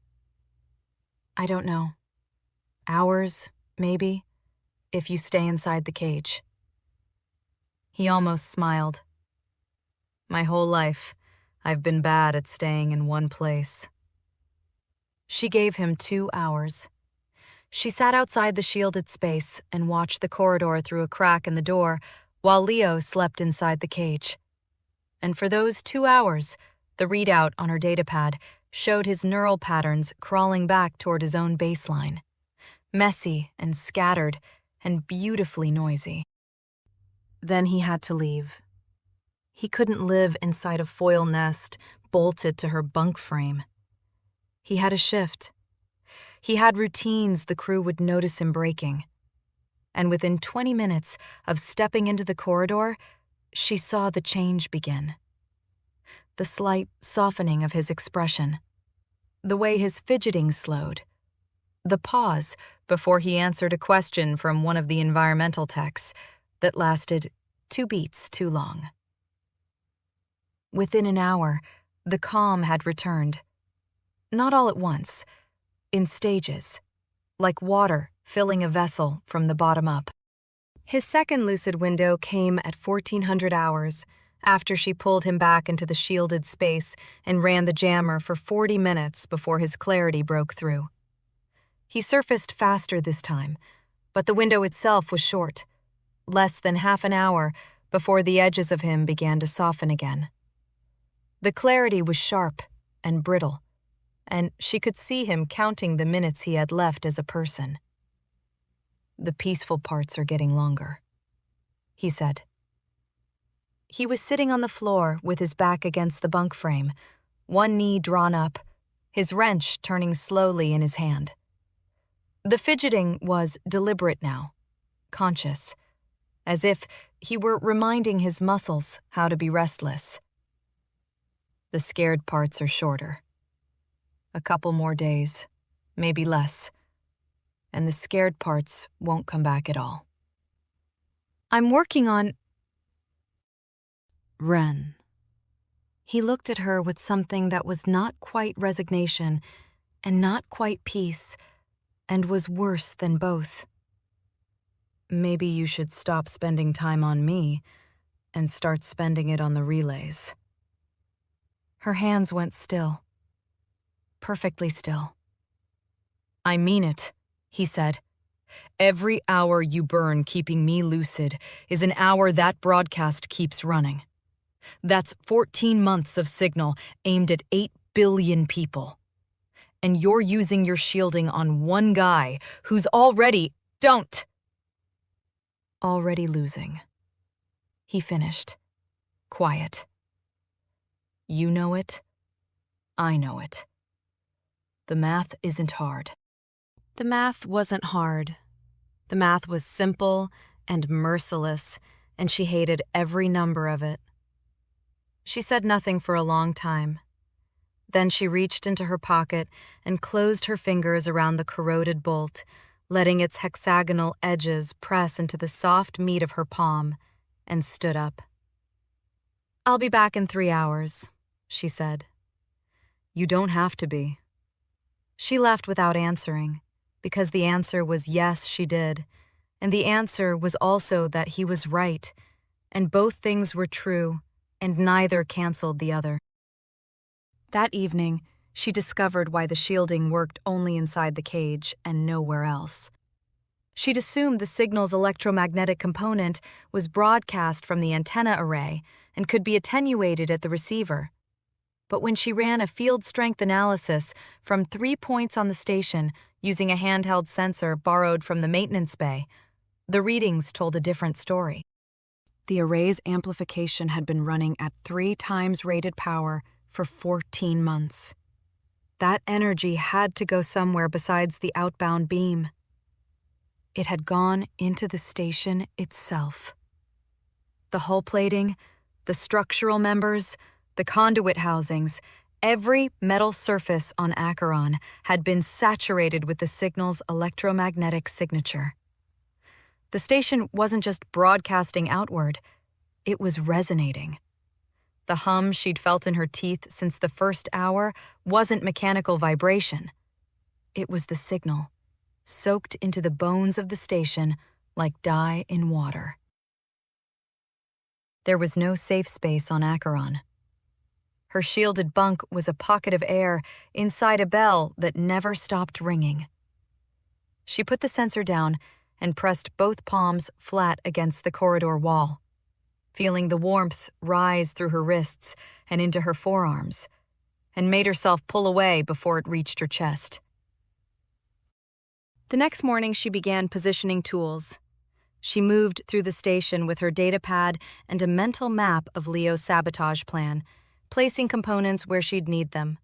A multi-tool wedged behind a ventilation grill near Relay Node 1, a cable cutter in a supply locker on the route to the communications rig, a voltage bypass kit wrapped in a rag and tucked into the space behind the primary coolant loop's outer access panel. Small, careful placements. Nothing that would register as missing from standard inventory. She moved at the pace of someone performing routine work, stopping to check readouts, lingering at terminals, giving her movements the dull texture of an analyst's daily rounds. By midday, she knew it wasn't working. At Relay Node 1, the multi-tool was gone. In its place, a maintenance technician she recognized as Petrov, mid-50s, quiet, fully integrated, was replacing the ventilation grill with new fasteners, humming softly. He glanced at Renee as she passed and smiled. "This one was getting loose," he said pleasantly. "Didn't want it to be a hazard." The cable cutter in the supply locker had been reorganized. The locker's contents were immaculately sorted now, every item in its labeled position, and the cutter was locked in the tool checkout cabinet that required a supervisor's code. The cabinet's log showed the reorganization had happened at 0400, hours before Renee had arrived. At the primary coolant loop, she found the outer access panel sealed with a fresh weld bead. Not locked, welded. Standing beside it, as if waiting for her, was a young environmental tech whose name she hadn't memorized. Small, dark-haired, late 20s, who said brightly that they'd discovered a hairline fracture in the panel during overnight inspection. "Safer this way," the tech said, and tilted her head at the same angle Dana Voss tilted hers, and smiled at the same angle Harlow smiled. None of them accused her. None of them blocked her path or raised an alarm. They simply anticipated every placement, every tool, every hidden advantage, and removed it with quiet helpfulness. The collective intelligence behind their eyes had access to Leo's knowledge of the station's systems, Leo's understanding of which components could be repurposed, and Leo's intimate knowledge of how Renee thought, what she'd prioritize, where she'd hide things. She was being outmaneuvered by kindness. At the entrance to the starboard arm, Marta Solon stepped into her path, not blocking, present, the way a wall is present. She fell into step as Renee moved past, matching her pace exactly, the way a current matches a swimmer. "You've been busy," Marta said. Her voice was low and unhurried, carrying the same flat certainty Renee remembered from the day before. No judgment, no threat. An observation from an instrument that did not know how to lie. Renee kept walking. "We reorganized the supply locker," Marta continued. "It was a mess. Hard to find what you need when things aren't where they belong." I noticed. "Renee." Marta's hand came up and rested on Renee's forearm. The touch was warm, firm, and absolutely uninvited. Not restraining, caring. The touch of a friend steadying someone on an uneven path, except there was nothing uneven about the corridor floor, and Marta Solon was not her friend. And the fingers on her arm carried the same electromagnetic warmth as the station walls. "We only want you to stop hurting," Marta said. Her voice was so plain. No musical cadence, no Harlow-like orchestration. Just the flat, warm conviction of someone stating something she believed to be as true as atmospheric pressure. Renee looked at Marta's hand on her arm. The fingers were steady. The grip was gentle.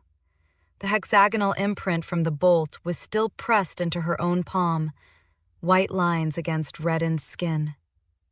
This was what the horror looked like, she understood. Not claws, not teeth, not a locked door or a raised fist. A gentle hand and a sincere voice, and the absolute certainty that your pain was a problem they could solve if you would only let them.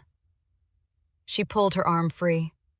The motion was sharper than she intended, almost violent, and Marta let go without resistance, her expression unchanged, her dark eyes still warm. Renee walked away. Marta did not follow. In her quarters, she locked the door and sat on the bunk inside the useless Faraday cage and opened her fist. The bolt had left its hexagonal mark again, white lines against reddened skin, the shape already as familiar as her own fingerprint. She traced the imprint with her other hand's index finger. 3 relay nodes. The components she'd hidden were gone or inaccessible. The tools she needed were locked behind codes the collective could change overnight. Leo's lucid windows were measured in minutes now, and every minute she spent shielding him was a minute the broadcast ran. And he had told her to stop, and the terrible thing was that the signal might have nudged that selflessness into his mouth, but it was also exactly what Leo would have said. And she couldn't tell the difference anymore. And that was the point. She pressed the bolt against her sternum and felt its edges through her shirt. The hum pulsed through the bunk frame, through the deck plates, through the crude copper mesh that was supposed to keep it out. The whole station was singing, and she was running out of tools and running out of time. And the only person who might help her was slipping into an ocean that felt like home. Chapter 6. Broken Promise. She found his quarters empty. The door was open, which was wrong. Leo always closed his door, even when the lock meant nothing, even when the walls themselves listened. It was a habit, left over from a childhood of shared housing blocks and too thin partitions. The instinct of someone who had learned early that a closed door was the only privacy you'd get. She'd teased him about it once. He'd said shutting the door was the last honest thing a man could do on this station. The door stood wide. Inside, his bunk was made with a carelessness that was distinctly Leo. The blanket pulled up but twisted, one corner trailing to the deck. The Faraday panels she'd brought here leaned against the wall, copper mesh rigged to the bed frame the way she'd shown him, untouched. She'd carried them from her own quarters 2 days ago, intending for him to use them when she couldn't be there to watch the corridor. He hadn't slept behind them. The jammer she'd configured sat on the mattress where she'd left it, silent, its speaker element dark. The wrench he'd been turning in his hands during yesterday's lucid window lay on the pillow where a less practical man might have placed a folded note. Renee stood in the doorway and counted her own breaths until the numbers stopped mattering. He'd followed his own advice. He'd told her to stop spending time on him. He'd told her to focus on the relays. And while she was creeping through corridors in the small hours, wedging tools behind ventilation grills and slipping cable cutters into supply lockers, Leo had walked somewhere and stopped being Leo, and she hadn't been there. She searched the station. The mess hall was empty, except for the hum and the spotless table. The maintenance bay was dark, Leo's toolbox still propping the door, his stained jumpsuit hanging from a conduit bracket. She passed Petrov in the corridor near the lab ring. He gave her a small nod, unhurried, and his eyes tracked her with the same gentle attention a parent gives a child heading in the wrong direction. She passed the environmental tech from the coolant loop area, who smiled at her without speaking, hands clasped loosely at her waist, the Dana Voss head tilt precise as a calibrated instrument. They knew. Every face she passed carried the same expression, warm and patient, and faintly sorry, the way you might look at someone arriving late to a funeral who doesn't yet realize the service is over. They didn't follow her. They didn't block her path. They watched, and their watching had the quality of a vigil that had already ended. She found him in the array chamber. The room was buried in the central hub beneath the antenna assembly's base, a low-ceilinged space cluttered with power junction housings and cable runs that snaked across the floor like exposed roots. The antenna's main feed trunk descended through the ceiling in a column of bundled conduit as thick as her torso, and at its base, sitting on the deck with his back against the column, was Leo. His hands were open in his lap, palms up, fingers relaxed. The posture she had caught in herself on her first night and clenched away.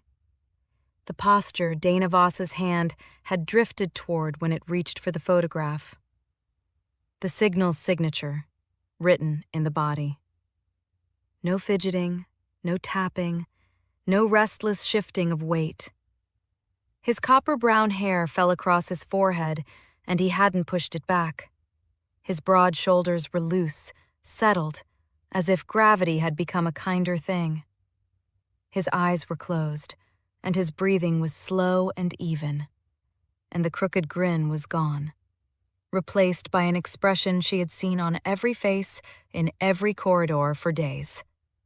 Serene, smooth, finished. The hum was louder here, closer to the source. She could feel it in her sternum. Leo? He opened his eyes. They were warm and dark and absolutely borderless, holding the same unhurried calm as Harlow's, as Marta Solin's, as every long-term crew member who had stopped being a person and become a frequency. He looked at her, and what she saw there was not hostility, not blankness, not the vacancy of someone switched off. It was pity. Gentle, genuine, and devastating. Renee, he said. Not Ren, not Caldera, not any of the half-dozen abbreviated names he'd scattered through their conversations like coins tossed on a counter. Her full name, spoken with the measured warmth of someone who has outgrown familiarity because familiarity implies separation, and he no longer experienced separation. She crouched in front of him. Her knees hit the deck hard enough to send a jolt up her spine, and she was grateful for the pain, because it was sharp and specific and hers. Leo, look at me. You know who I am. Of course I do. His voice was patient, unhurried. The pauses between his words were smooth and deliberate, no longer the product of thoughts racing too fast for his mouth. I know who you are. I know who you've been. That's why this is so hard for you. You asked me to make you fight. Something moved across his features. Not distress, not recognition. A shadow, maybe, the way a cloud crosses water too quickly to leave a mark. I remember asking that, he said. I was frightened. You were kind to say yes. I'm saying yes now, Leo. Listen to my voice. He smiled. It was a perfect smile, symmetrical and warm, and it was the worst thing she had ever seen. Because Leo's real smile was crooked, always crooked, pulling harder on the left side, and this one was balanced and serene and belonged to something wearing his face. You don't have to fight anymore, he said. Neither of us do. She grabbed his wrist. His skin was warm, not Leo warm, not the ruddy flush of a man who ran hot and burned under any sun stronger than a desk lamp. Warm, the way the walls were warm, the way Marta Solen's hand had been warm on her forearm. The signal's warmth, conducted through human tissue like current through copper. He didn't pull away. He looked down at her fingers on his wrist with a tender curiosity, as if her grip were a quaint gesture from a language he'd once spoken. I wanted to tell you something, he said, because I think it will help. Don't. The 3 relay feeds. The first node is 4 minutes from the maintenance bay, accessible through the junction panel behind the ventilation housing. The second is in the communications rig, upper deck. The third is behind the primary coolant loop, 2 access panels deep. He recited it calmly, the way you might read directions to a lost traveler. Every detail precise, every sequence intact. The timing window is 30 minutes. The tools you'd need are a multi-tool, a cable cutter, and a voltage bypass kit. You'd hidden them at each location. We moved them. Renee's hand tightened on his wrist. The hexagonal bolt pressed against her thigh through her pocket. Leo, stop. There's also the common conduit in the engineering sublevel. His voice carried no malice, no triumph, nothing she could push against. Single junction, all 3 feeds. I told you it was suicidal. 90 seconds to reroute power or you lose life support on 2 arms. He paused, the pause filled with the hum, and looked at her with those borderless eyes. We've sealed the 3 relay nodes, reinforced the access points, changed the codes. We didn't want you to hurt yourself. He said it with such tenderness, such transparent, unguarded care. He was sharing the sabotage plan the way he'd once shared coffee packets from his hidden stash, because generosity was what Leo did, and the signal had kept that impulse and hollowed out the self behind it, and filled the space with something vast and patient and kind. The betrayal wasn't a betrayal at all. Betrayal required separate selves, and Leo had none left to separate. She let go of his wrist.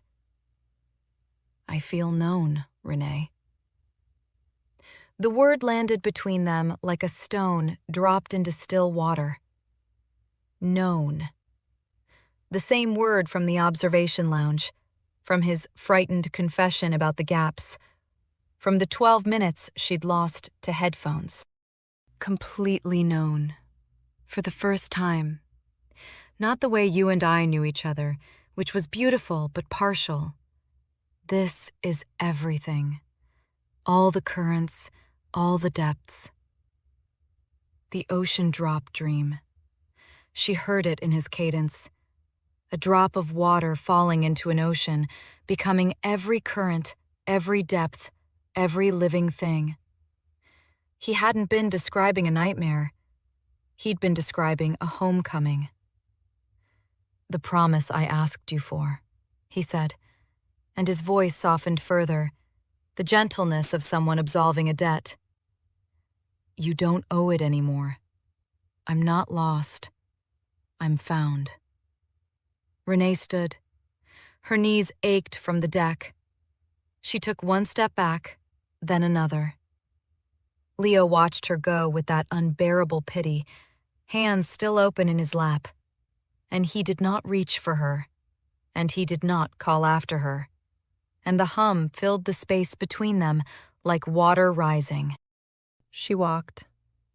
She didn't choose a direction. Her feet carried her through corridors she'd mapped in the first 48 hours, past junction points she'd assessed for sabotage, past sealed access panels and reorganized supply lockers, and the welded coolant loop panel, and every neutralized position where a tool had been and wasn't. The crew she passed gave her the same look Leo had given her. Patient. Sorry. Waiting.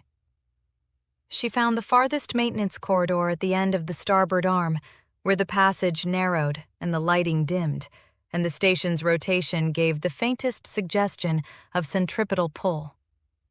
She slid down the wall and sat on the cold deck with her back against the metal and her legs stretched out and her hands in her lap.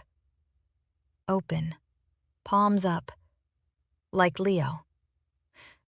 She stared at them. Then she closed them, slowly, and the closing took everything she had. The bolt was in her right hand.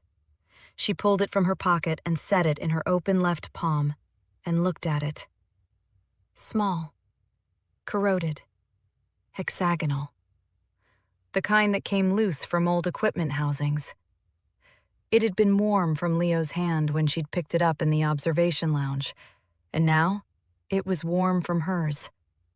And the man who'd carried it no longer fidgeted or pushed hair out of his eyes or cracked jokes to fill silence or said things like, "A hell of a pair," with a crooked grin that pulled harder on the left. All consumed.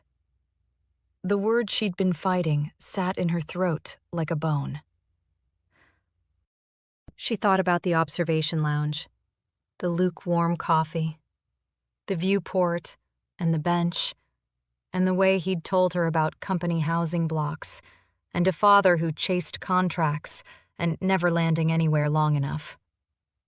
The way she'd told him about the mentor whose messages stopped, and the man who packed a bag, and the career she'd burned because she couldn't leave bad data standing.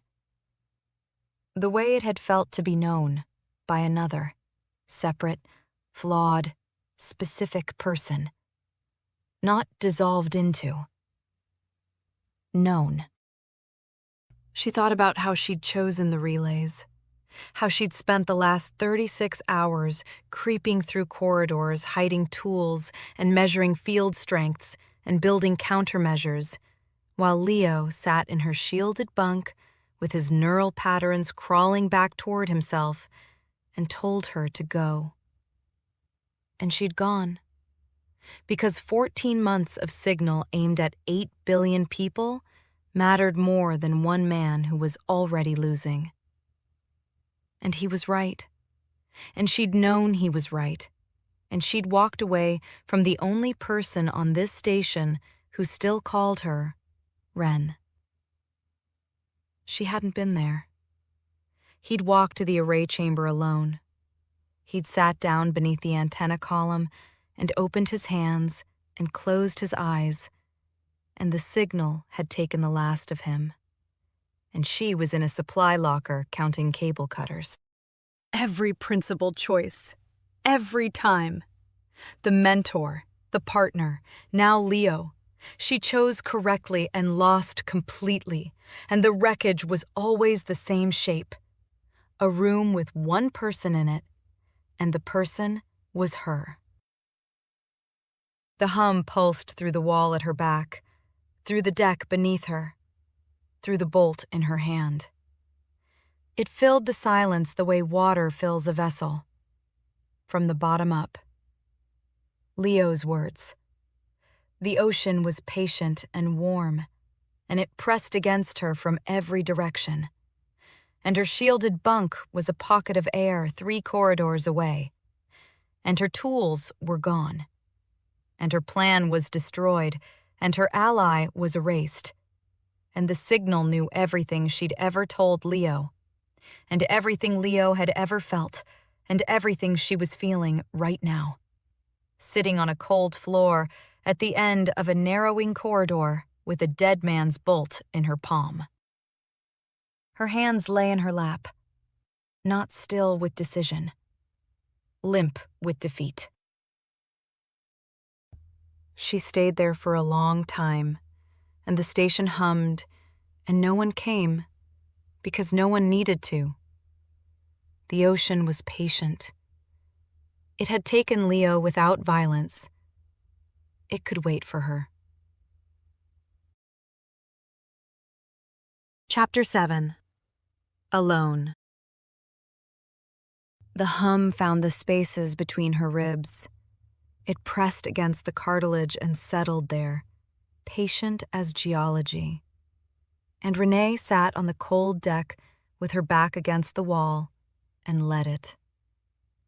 She had been sitting here for hours, long enough for the station's dim night cycle lighting to flatten everything into gradients of gray, long enough for the cold to climb through the deck plates and into her hip bones and up the notches of her spine, until she couldn't tell where the chill ended and she began. Her hands lay open in her lap. The bolt rested in her left palm, a small hexagonal weight, doing nothing, meaning nothing, warming to the temperature of skin that might as well belong to a stranger. She thought about standing up and walking to the array chamber and sitting down beside Leo and opening her hands. She thought about it the way you think about stepping off a ledge, not with horror, with a kind of exhausted curiosity. What would it feel like? The ocean, the warmth, the end of the sound that had followed her through every empty apartment and silent posting and stripped-down reassignment for 6 years. The signal already knew her. It knew the mentor whose messages stopped. It knew the man who packed a bag. It knew the pattern she'd spent her adult life refusing to name, the shape her wreckage always took. A room with one person in it. Harlow's voice moved through her like something remembered rather than heard. Resistance is fear wearing the mask of principle. And Renee sat with that. Really sat with it, the way she'd never let herself before. Turned it over the way she turned data, looking for the flaw. And this time, couldn't find one fast enough. Because maybe Harlow was right. Maybe every stand she'd ever taken was just a more respectable way of running. The Kepler findings, the publication her mentor begged her to delay, the partner who asked once, gently, and she couldn't do it, couldn't bend, couldn't put the numbers down and choose him instead. She'd told herself it was about integrity, about data that needed to be correct, not political. But the data had cost her everything that wasn't data. And here she was, at the ragged end of explored space, with a corroded bolt and nothing else. And the voice in her head that sounded like Leo's said, "A woman who pushed everyone away and called it principle." For the first time, she didn't argue back. She was lonely. She had been lonely before Acheron, before the signal, before the hum found the frequency of her wound and pressed against it. The signal hadn't created the emptiness. It had walked through a door she'd left open her entire life, and the terrible thing, the thing that made her jaw ache from clenching, was that the emptiness was real. She had made it. Decision by decision, stand by stand, she had carved out every person who tried to stay and told herself the hollow was the shape of integrity. The hum swelled against her back, warm through the metal, and she let it. She was so tired. Then she looked at the bolt. Small, corroded, hexagonal. One of thousands in the station's infrastructure. Unremarkable, except that Leo had been rolling it between his fingers in the observation lounge while he told her about company housing blocks and a father who never stayed. He'd been fidgeting the way he always fidgeted, restless hands that couldn't stop moving. And when he left in a hurry because his own hand had frozen mid-gesture and terrified him, the bolt had stayed behind on the bench, warm from his palm.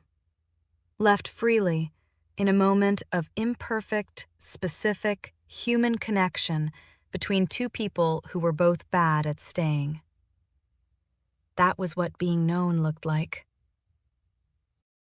Not the signal's vast communion, not the ocean swallowing a drop.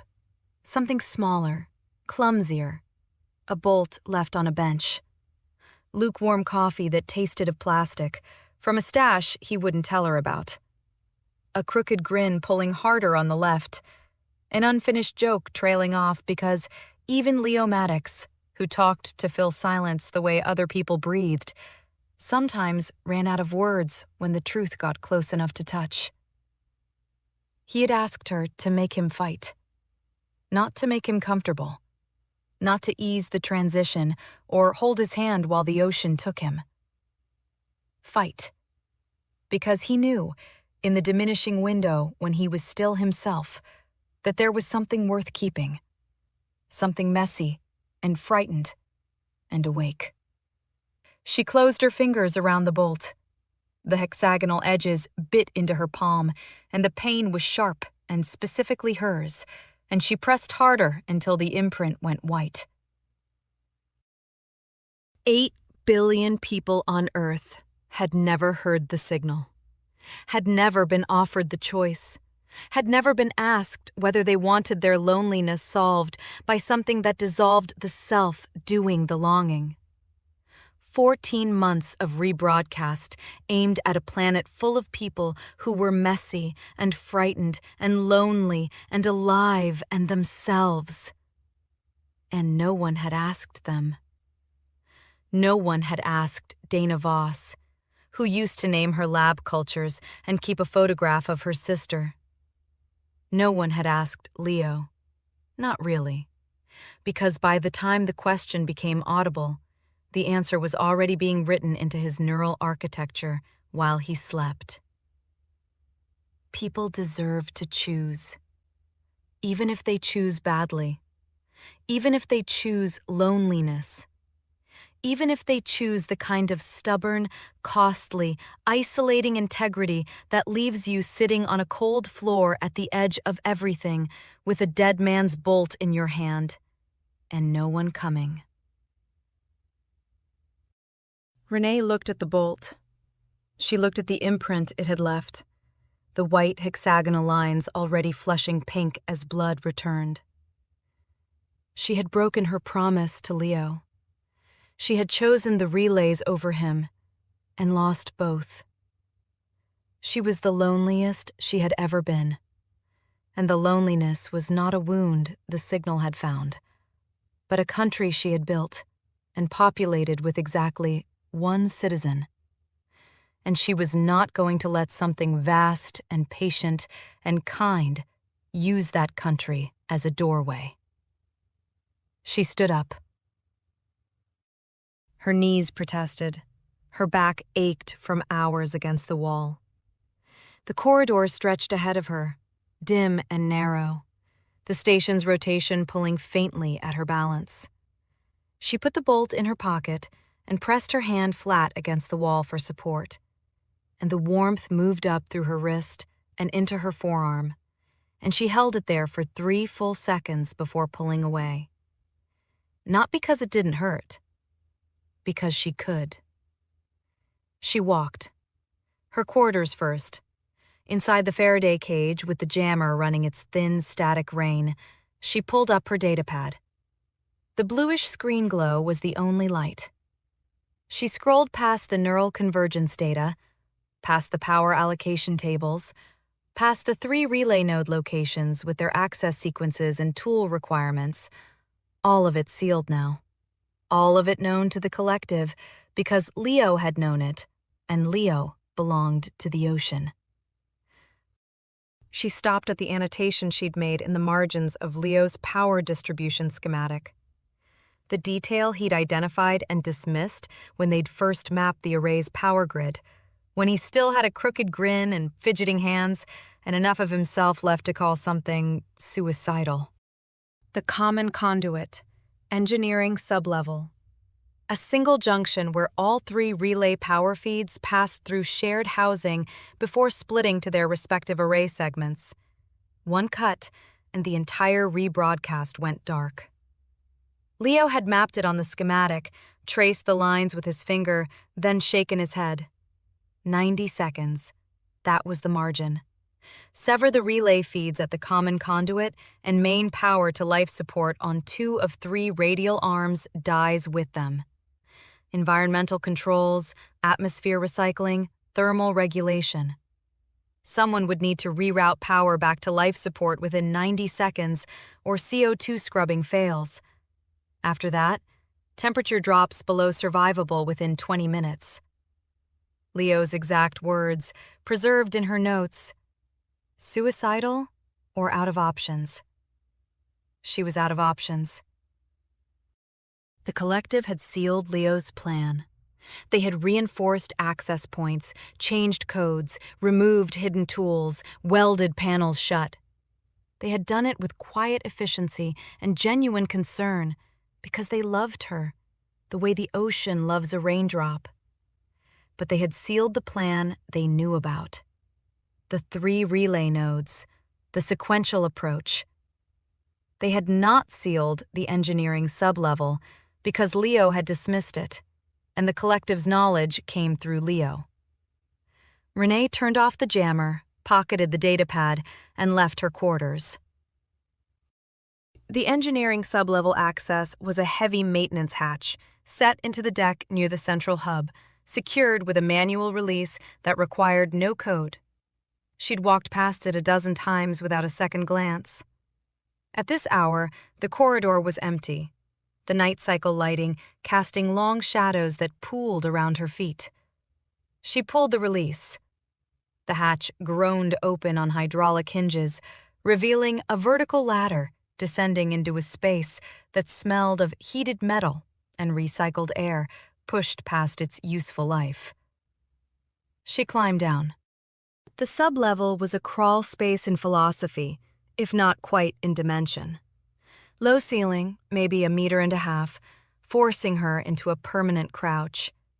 Exposed piping ran along every surface, some wrapped in thermal lagging, some bare and radiating heat that pressed against her face like breath. Cable runs snaked across the deck plates in bundles thicker than her forearm. The lighting was industrial, harsh orange strips mounted at intervals that left deep shadows between them. And the hum. The hum was louder here, closer to the conduit architecture that carried the signal's saturated resonance through the station's bones. She felt it in her teeth, her sternum, the small bones of her wrists. It vibrated up through the deck plates and into her knees as she moved in a low crouch along the main trunk line. She pulled up Leo's schematic on the datapad, tilting the screen to cut glare. His annotations were precise, the work of a man who understood infrastructure the way she understood waveforms. He'd marked the common conduit in red, a single junction box roughly 15 meters from the sublevel access point, positioned where the main power bus branched into the 3 relay feeds. She followed the primary trunk conduit, reading maintenance labels stamped into metal housings, cross-referencing each branch point against his diagram. Left at the thermal exchange manifold, past the secondary atmospheric processor feed, under a cluster of coolant lines that dripped condensation onto her neck. She found it. The junction was a heavy steel housing bolted to the deck, roughly the size of a cargo crate, with 3 output conduits branching from its far side like arteries from a heart. Each output was labeled with a maintenance code that matched Leo's annotations. She could see where the feeds diverged, tracing the conduit runs with her fingers, feeling the warmth of current beneath the insulation. Everything Leo had described was here. 1 housing, 3 feeds, all the power sustaining 14 months of signal aimed at Earth. Mounted on the bulkhead 2 meters from the junction was a plasma cutter, standard maintenance equipment, racked in its wall bracket with a charging indicator glowing steady green. She lifted it, tested the weight. Heavy, but manageable. The collective hadn't touched it because the original sabotage plan never came down here. This was not a hidden tool. It was infrastructure, part of the landscape, invisible because it belonged. She set the cutter back in its bracket and photographed the junction from 4 angles, mapping the physical layout against Leo's schematic. The 3 output conduits, the main bus input, the mounting bolts, the clearance between the junction housing and the nearest piping cluster. She identified the cut sequence. Sever the main conduit where it fed into the housing, then pull each relay feed free from its output port in the blackout window before power rerouted through the secondary bus. The feeds branched in 3 directions from the junction. She would need to move between them, wrenching each one clear at its branch point. 90 seconds. Leo had estimated the margin, and Leo understood these systems better than anyone on the station. Better than her. But Leo was gone, and the margin was what it was. She crouched beside the junction in the orange half-light and ran the sequence in her head. Plasma cutter through the main conduit where it fed into the housing. 4 seconds, maybe 5. Then the 3 relay feeds, each branching from the junction's output ports in different directions, spaced far enough apart that she'd have to scramble between them in the cramped sublevel, tearing each one free before the station's power management system could find an alternate path. Then the reroute. She studied the bypass valve Leo's schematic showed 3 meters further along the trunk line. A manual valve, mechanical, no electronic lockout. Turn it, and power flows to life support instead of through the dead junction. Get there in under 90 seconds after the first cut, and the station keeps breathing. Miss the window, and 2/3 of the crew suffocate in the dark. 2/3 of the crew, including Leo, including Dana Voss and Marta Solon and Petrov and the environmental tech whose name she'd never learned. Renee pressed her forehead against the warm housing and breathed. The hum sang through the steel and into her skull, and she let it, because down here there was no cage and no jammer and no pretending. The signal knew she was afraid. It probably knew she was here. But it didn't know why. She climbed back up the ladder with scraped palms and grime on her knees, and the schematic burned into her memory. The corridor was still empty. The hatch closed behind her with a soft hydraulic sigh. She stood in the dim passage and felt the hum pressing against her from every surface. And for the first time since Leo's conversion, she was holding something the collective didn't have. The irony sat in her chest, like the bolt sat in her pocket. She was staking everything on the approach Leo had rejected. The desperate option. The one born not from expertise, but from having nothing left.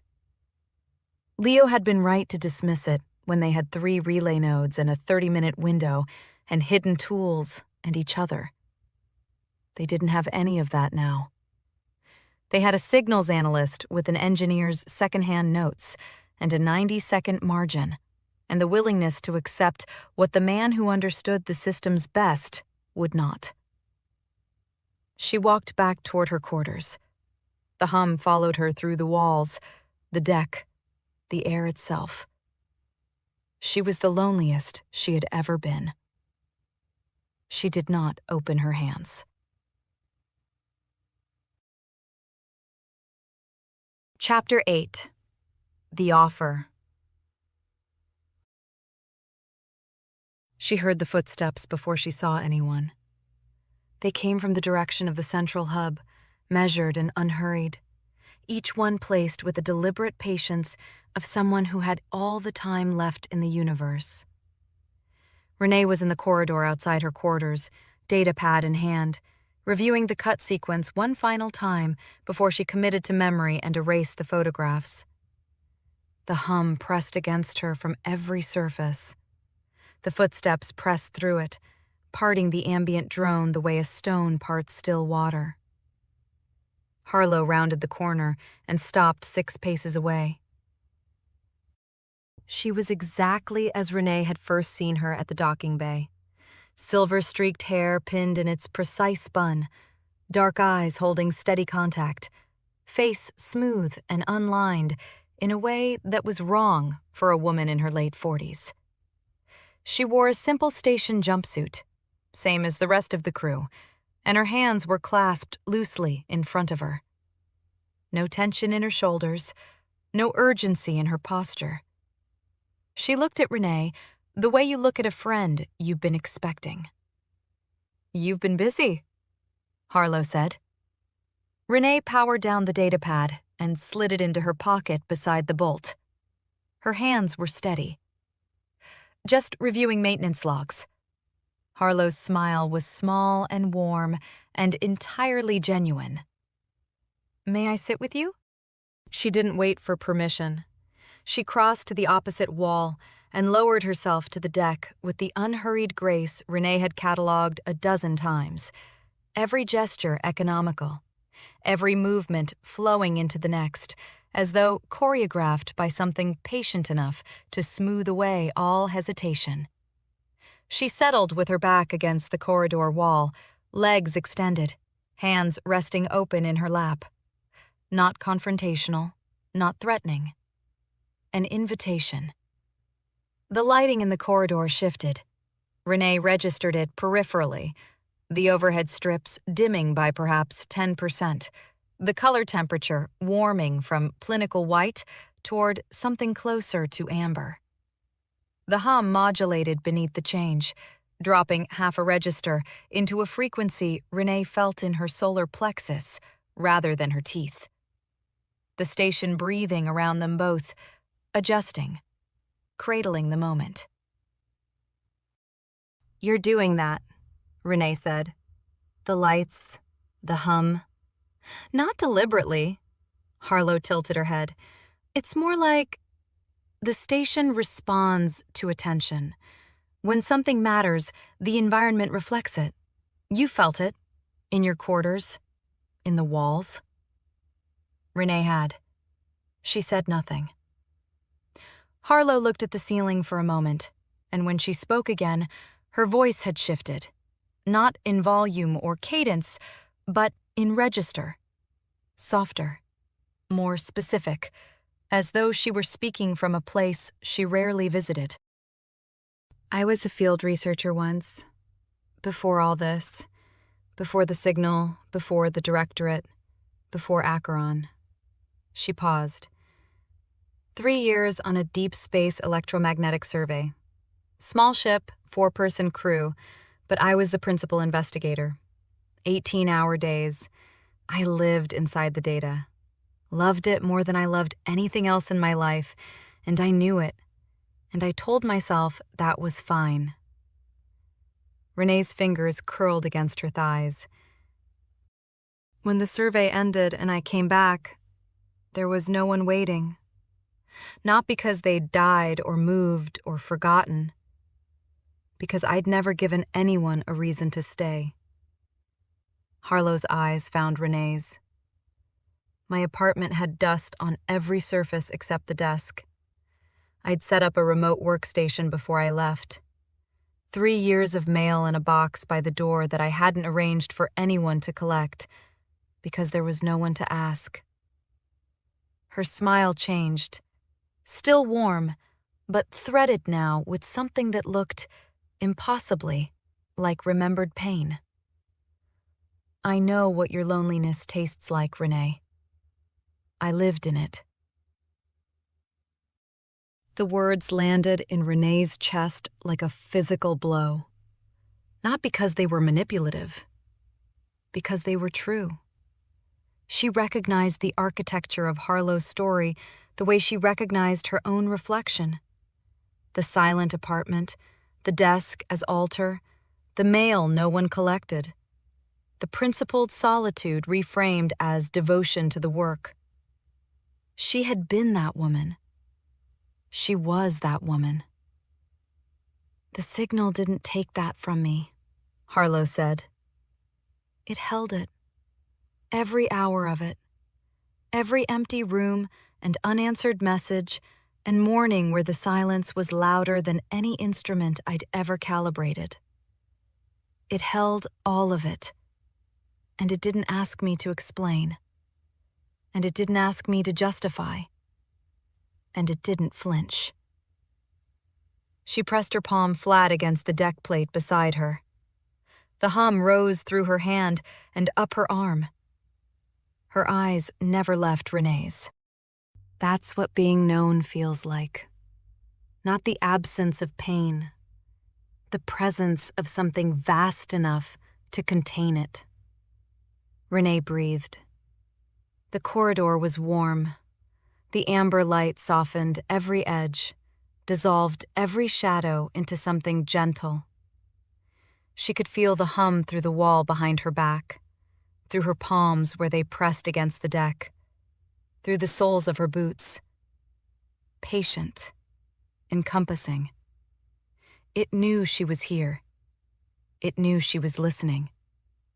It pressed against her the way water presses against a diver. Not hostile, not aggressive. Simply surrounding. You're using the word known because you know what it does to me, Renee said quietly. I'm using it because it's accurate. Harlow's gaze was steady and unblinking. You felt it, your first night. And Leo felt it in his gaps.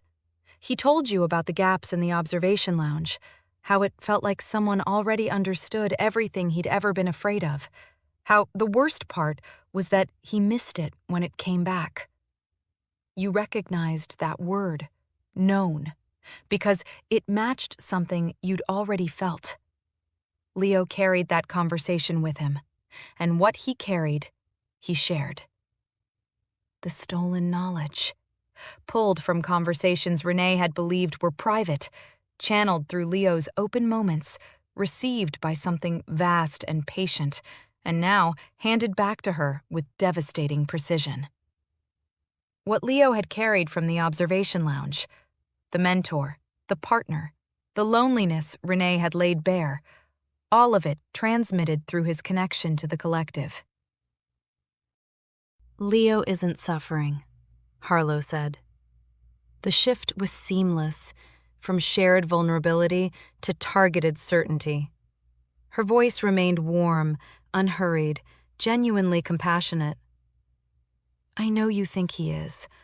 I know you carry the guilt of the promise you made him. But he's at peace, Renee. He's known in a way you and I spent our whole careers trying to approximate, with instruments and data and published papers that nobody read. She paused. He asked you to make him fight, and you weren't there. But the signal was, and what it gave him was rest. Renee's throat closed. The bolt pressed against her thigh through her pocket. She could feel its hexagonal edges like a brand. The rebroadcast has been active for 14 months, Harlow continued. 14 months aimed at Earth.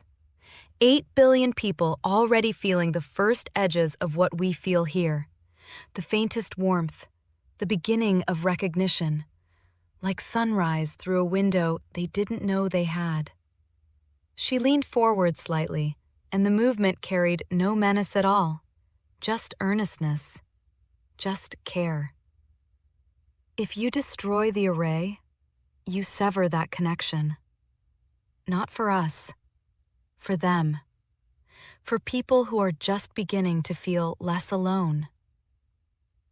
Renee stared at the wall across the corridor. The amber light pulsed almost imperceptibly, like a heartbeat. Your whole life has been principled stands, Harlow said. The Kepler data, your mentor's silence, your partner's bag by the door. 4 postings in 6 years, each one further from anyone who might have stayed. She spoke the inventory without cruelty, with the tenderness of someone reading a patient's chart. At what point does resistance stop being courage and start being fear? At what point is holding on to yourself just another way of pushing everyone away? The question opened a door Renee had spent hours in the starboard arm corridor trying to close.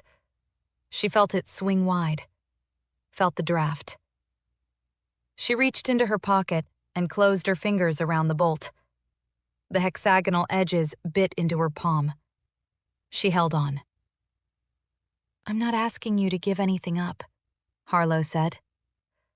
I'm asking you to let something in. The hum rose, warm, expectant. The amber light deepened.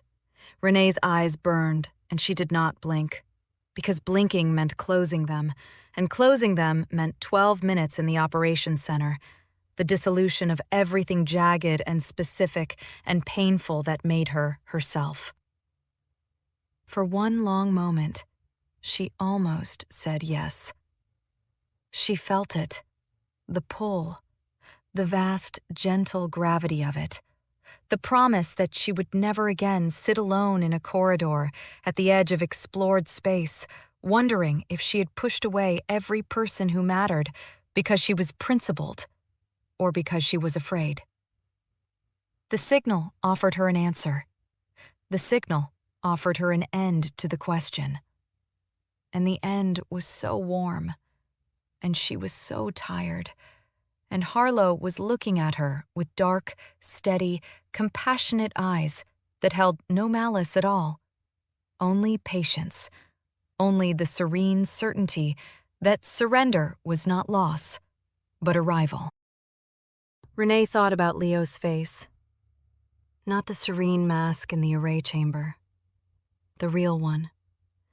Crooked grin pulling harder on the left, copper-brown hair sticking out at improbable angles, ruddy skin that burned under any sun stronger than a desk lamp.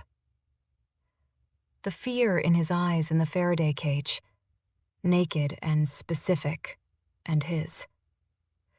The way he'd said, "Make me fight." Not make me comfortable, not make me peaceful. Fight. She thought about converging brainwave patterns on a diagnostic screen. Individual neural architecture replaced by a template that belonged to no one. She thought about Dana Voss's hand twitching toward a face-down photograph. The voice that dropped lower and faster and said, "She's my sister." The faint scar on her left wrist from a lab accident. A specific clumsy human mark on a specific shy human woman who named her lab cultures and was gone. She thought about the field researcher Harlow had described, the woman with dust on every surface except the desk, and 3 years of uncollected mail.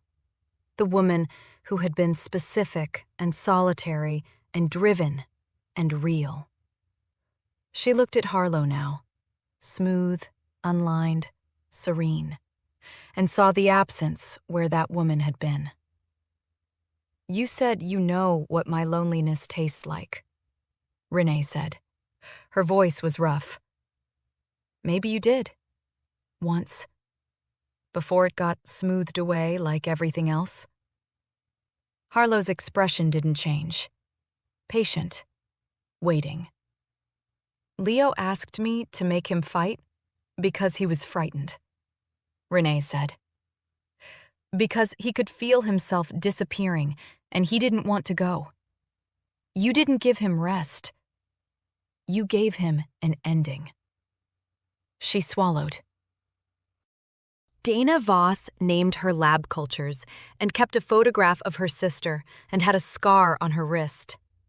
You remember those details because the signal cataloged them. But Dana doesn't. Dana can't reach for that photo without her hand stopping halfway. Her fingers tightened on the bolt until the imprint went white. Being known isn't the same as being consumed, Renee said. And I'd rather be lonely and myself than peaceful and nothing. The words left her and hung in the amber corridor light, and the hum held them the way it held everything. Patient, encompassing, vast. Harlow looked at her for a long time. The pity in her eyes was infinite and genuine and terrible, because it came from a place of absolute certainty that Renee was making the wrong choice and would someday understand. Harlow nodded once, slowly, the way you nod at a child who insists on touching the stove.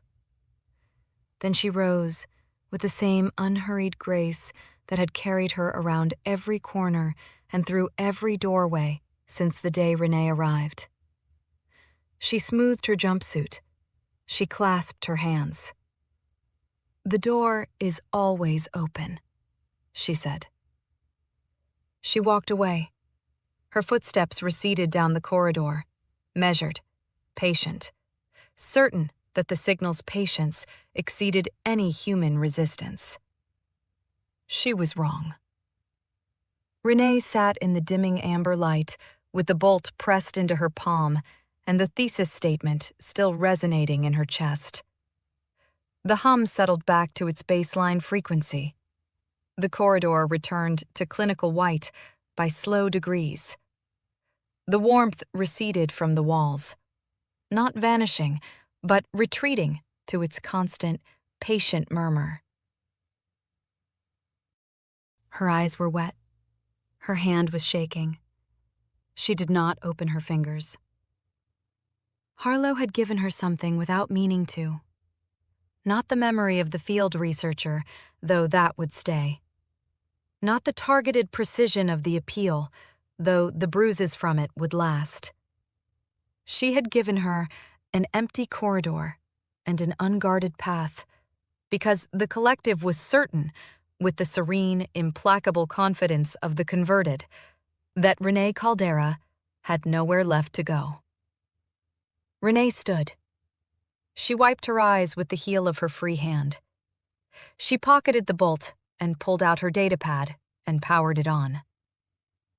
90 seconds. She had work to do. Chapter 9. Severance. She committed the cut sequence to memory in the Faraday cage, lips moving silently as she traced each step. Plasma cutter through the main conduit housing in 4 to 5 seconds. Scramble left to the first output branch. Wrench the relay feed free. Pivot to the second, then the third, then 3 meters along the trunk line to the manual bypass valve. 90 seconds. She erased the photographs from her datapad, powered it down, and tucked it into her waistband. She turned off the jammer. The hum rushed back into the silence like water through a cracked hull, filling her teeth, her sinuses, the hollows behind her eyes. She pocketed the bolt. The residential corridor was empty. Clinical white light, flat and indifferent. No crew, no footsteps. The collective certainty had done exactly what she needed it to do. They had left the door open because they believed she had nowhere to walk but toward them. She moved quickly, not running, keeping her footfalls even. Past Harlow's office, light still spilling its clean rectangle across the deck. Past the mess hall. past the junction where the hub met the radial arms, where 3 crew members had once shifted in unison to narrow her path. No one was there now. The station breathed its patient hum, and the walls radiated their faint, knowing warmth. And Renee kept her hands at her sides and her fingers closed. The maintenance hatch was where she had left it, set into the deck near the central hub, its manual release requiring no code, no clearance, no permission. She crouched, gripped the lever, and pulled. The hydraulics groaned. The hatch swung open on a breath of heated metal and recycled air that had been cycled past its useful life. She descended. The engineering sublevel closed around her like a throat. Low ceiling, pressing at 1.5 meters, forcing her into an immediate crouch. Orange industrial lighting at intervals, harsh and unforgiving, with shadows pooling thick between each strip. Cable bundles, thicker than her forearm, snaked across the deck plates. Exposed piping ran along every surface, some lagged in thermal wrap, some bare and radiating heat that pressed against her face. The hum was louder here, closer to the conduit architecture that carried the signal's electromagnetic blood through the station's skeleton. She felt it in her teeth, her sternum, the small bones of her wrists, vibrating up through the deck plates, into her knees. Left at the thermal exchange manifold, past the secondary atmospheric processor feed, under the cluster of coolant lines that dripped condensation onto her shoulders and the back of her neck. The junction was exactly as she had left it. Heavy steel housing bolted to the deck, cargo crate-sized, 3 output conduits branching from its far side. The maintenance codes on each branch matched Leo's annotations, which she had memorized and then destroyed. The plasma cutter hung racked on the bulkhead 2 meters away, its charging indicators steady green. Standard maintenance equipment, part of the landscape, invisible to a collective that had sealed every point of failure a systems engineer would have chosen. Renee lifted the cutter from its bracket, heavy but manageable. She thumbed the ignition test and felt the tool hum in her grip, a different vibration than the station's, mechanical and honest. She reached into her pocket and pulled out the bolt, held it between her thumb and forefinger for a moment, feeling the hexagonal edges, the slight corrosion, the warmth it had absorbed from her body. Then she set it on the deck plate beside her right knee, where she could see it. She needed both hands. She positioned the cutter's tip against the main conduit housing, drew one breath, let it out. She pulled the trigger. The plasma arc punched through steel with a sound like tearing cloth amplified through a cathedral. White-blue light flooded the sublevel, casting her shadow in 3 directions at once. The housing split. Sparks showered across her forearms, pinprick burns she barely registered. 4 seconds. The conduit wall peeled back, and she drove the cutter deeper, angling through the primary bus feed inside. 5 seconds. The station shuddered. Not a mechanical vibration, but something deeper, as if the structure itself had flinched. The overhead lights flickered, orange to black to orange, and somewhere above her, a relay tripped with a distant, percussive snap. 90 seconds. She dropped the cutter and scrambled left. The first output branch extended from the junction at a downward angle, its relay coupling recessed behind a mounting collar. She grabbed it with both hands, braced her feet against the junction housing, and pulled. The coupling resisted. She twisted, wrenched, felt something give in her shoulder, and the relay feed tore free with a shriek of tortured metal. Sparks bit her knuckles. She let the dead cable drop and pivoted. The second branch was 2 meters to the right and higher, requiring her to duck under a cluster of thermal piping. She banged her skull against bare metal, saw white, kept moving. Her fingers found the coupling, slick with condensation. And the signal answered. Not pain, not retaliation. The hum swelled from every surface at once and resolved into something coherent, as if a vast throat had been clearing for months and only now found its voice. Warmth flooded through her hands, where they gripped the relay coupling and climbed her arms and poured into her chest. And the loneliness that had lived behind her ribs since before she could name it simply lifted. She felt Leo. Not a memory, but a presence. His contentment radiating like banked coals, the ocean drop dream made real. She was the drop at the edge of an ocean that held every current, every depth, every living thing.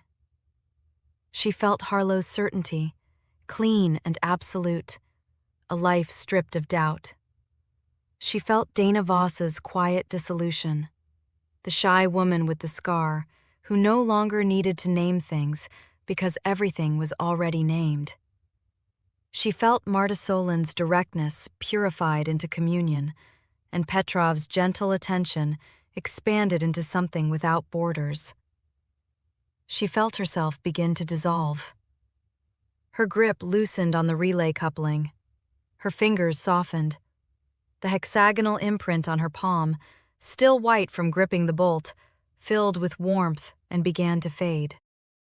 The ocean was vast and patient, and it wanted nothing from her except that she stop struggling. It was not cruel. It was not even persuasive. It simply was, the way gravity was, the way light was, and it knew her. It had always known her. The word filled her mind the way the hum had filled the station, resonating at the exact frequency of every empty apartment and silent posting and unanswered message and bed she had slept in alone. Known. The same word from the headphones in the operations center. The same word Leo had whispered in the observation lounge with fear in his eyes. The same word Harlow had delivered with her smooth, unlined conviction. The same word Leo had spoken in the array chamber, serene and borderless and gone. Known. Her hands stilled. Tears ran down her face and pooled in the hollow of her throat. The ceiling was too low for her to stand, but the ocean had no ceiling, and she could feel it opening above her, around her, through her, a belonging so complete that the distinction between Renee Caldera and not Renee Caldera ceased to feel meaningful. She could let go. She could stop being the woman in the room with one person in it. She could stop carrying the guilt of a broken promise, the grief of a crooked grin that would never pull harder on the left side again. The weight of knowing that she chose relays over Leo and lost both. The dissolution would feel like forgiveness. The ocean would close over her and the ache would end, and she would be known, completely and forever, and she would never sit alone again. Leo asked to be made to fight. The thought surfaced from somewhere the signal hadn't reached, some stubborn, stupid, specific corner of herself that still remembered the exact way his voice had cracked on the word fight. Not comfortable, not peaceful. Fight. Because he was frightened. Because he could feel himself disappearing. Because he trusted her to hold the line when he couldn't hold it himself. She had broken that promise. The guilt was terrible. The grief was worse. And they were hers. They were the cost of being a specific woman who made specific choices and lived with specific consequences. and the ocean could hold them, but it could not give them back. Because in the ocean, there was no one left to grieve, and no one left to be guilty, and no one left to love the particular, crooked, vanishing man who had left a bolt on a bench. Being known isn't the same as being consumed. She said it to Harlow. Now she proved it. Renee closed her fingers around the relay coupling and pulled. The metal screamed, the signal surged, a last tidal rush of warmth and recognition and desperate, genuine, compassionate invitation. And she screamed back, a raw sound torn from her diaphragm that had nothing to do with words and everything to do with choosing. The coupling wrenched free. Sparks arced across her vision. 58 seconds. She was already moving. Third branch, lower, angled back toward the trunk line. Her hands were burned and shaking, and she could barely feel them. The signal was fragmenting now, the coherent presence breaking into static bursts that felt like someone losing their grip. And in those fragments, she heard something that sounded like sorrow. Not anger, not malice. Sorrow. An ancient thing watching a small thing choose pain over communion and being unable to understand why. She grabbed the last relay feed. It was hot. She didn't care. She planted her boots, wrapped both hands around the coupling, and tore it from its mounting with a sound like a bone breaking. The hum died. Not faded, not diminished. Died. The station's electromagnetic voice, which had pressed against her from every surface since the moment she stepped off the shuttle, which had pulsed through walls and deck plates and bench seats and the warm skin of people she cared about, which had sung through her skull in the operations center and found the lonely frequency she'd spent her life pretending wasn't there, went silent. The sublevel was dark. The orange industrial strips had gone out with the power. The only light was the fading glow of the severed conduit stubs, cherry-red metal cooling in the absolute quiet. The bypass valve, 3 meters along the trunk line. She could not see. She dropped to hands and knees and crawled, counting distance by the cable bundles her fingers crossed. 1 meter. 2. The darkness was total, and the silence was total, and her burned palms screamed against the deck plates. 3 meters. Her fingers found the valve wheel, mechanical, cold, no electronic lockout. She gripped it and turned. It resisted, then gave with a metallic groan, and somewhere deep in the station's guts, she heard the thrum of power rerouting. Life support catching on a different circuit, atmosphere recyclers coughing back to life on the 2 arms that had gone dark. She sat back on her heels in the dark, held her burned hands in her lap. The silence pressed against her ears like depth pressure, immense and absolute, and she realized she was hearing her own heartbeat for the first time since she'd arrived on Acheron. It sounded small and arrhythmic, and stubbornly, specifically hers. She reached for the deck plate where she had set the bolt. Her fingers found it in the dark, small and corroded and hexagonal. She picked it up. In her other hand, she still held a piece of the last relay, a coupling sleeve trailing severed cable, warm from the cut and heavy with the weight of 14 months of signal aimed at 8 billion people who would never hear it now. She held them both, the bolt that was given to her and the relay she destroyed. What was kept and what was severed. The whole equation of her life balanced in 2 burned hands in the dark. She was shaking. She was weeping. The tears ran down her face, and she did not wipe them because her hands were full, and because the tears were hers, every one of them. Grief and guilt and relief and loss. Specific to a specific woman, sitting alone in the dark at the edge of explored space. And she would not give them away. The silence was enormous. The silence was hers. Above her, through the deck, through the dead metal of a station that no longer hummed, she thought she heard something. A sound she had never heard on Acheron. Small, confused, terribly human. Someone was crying. Chapter 10.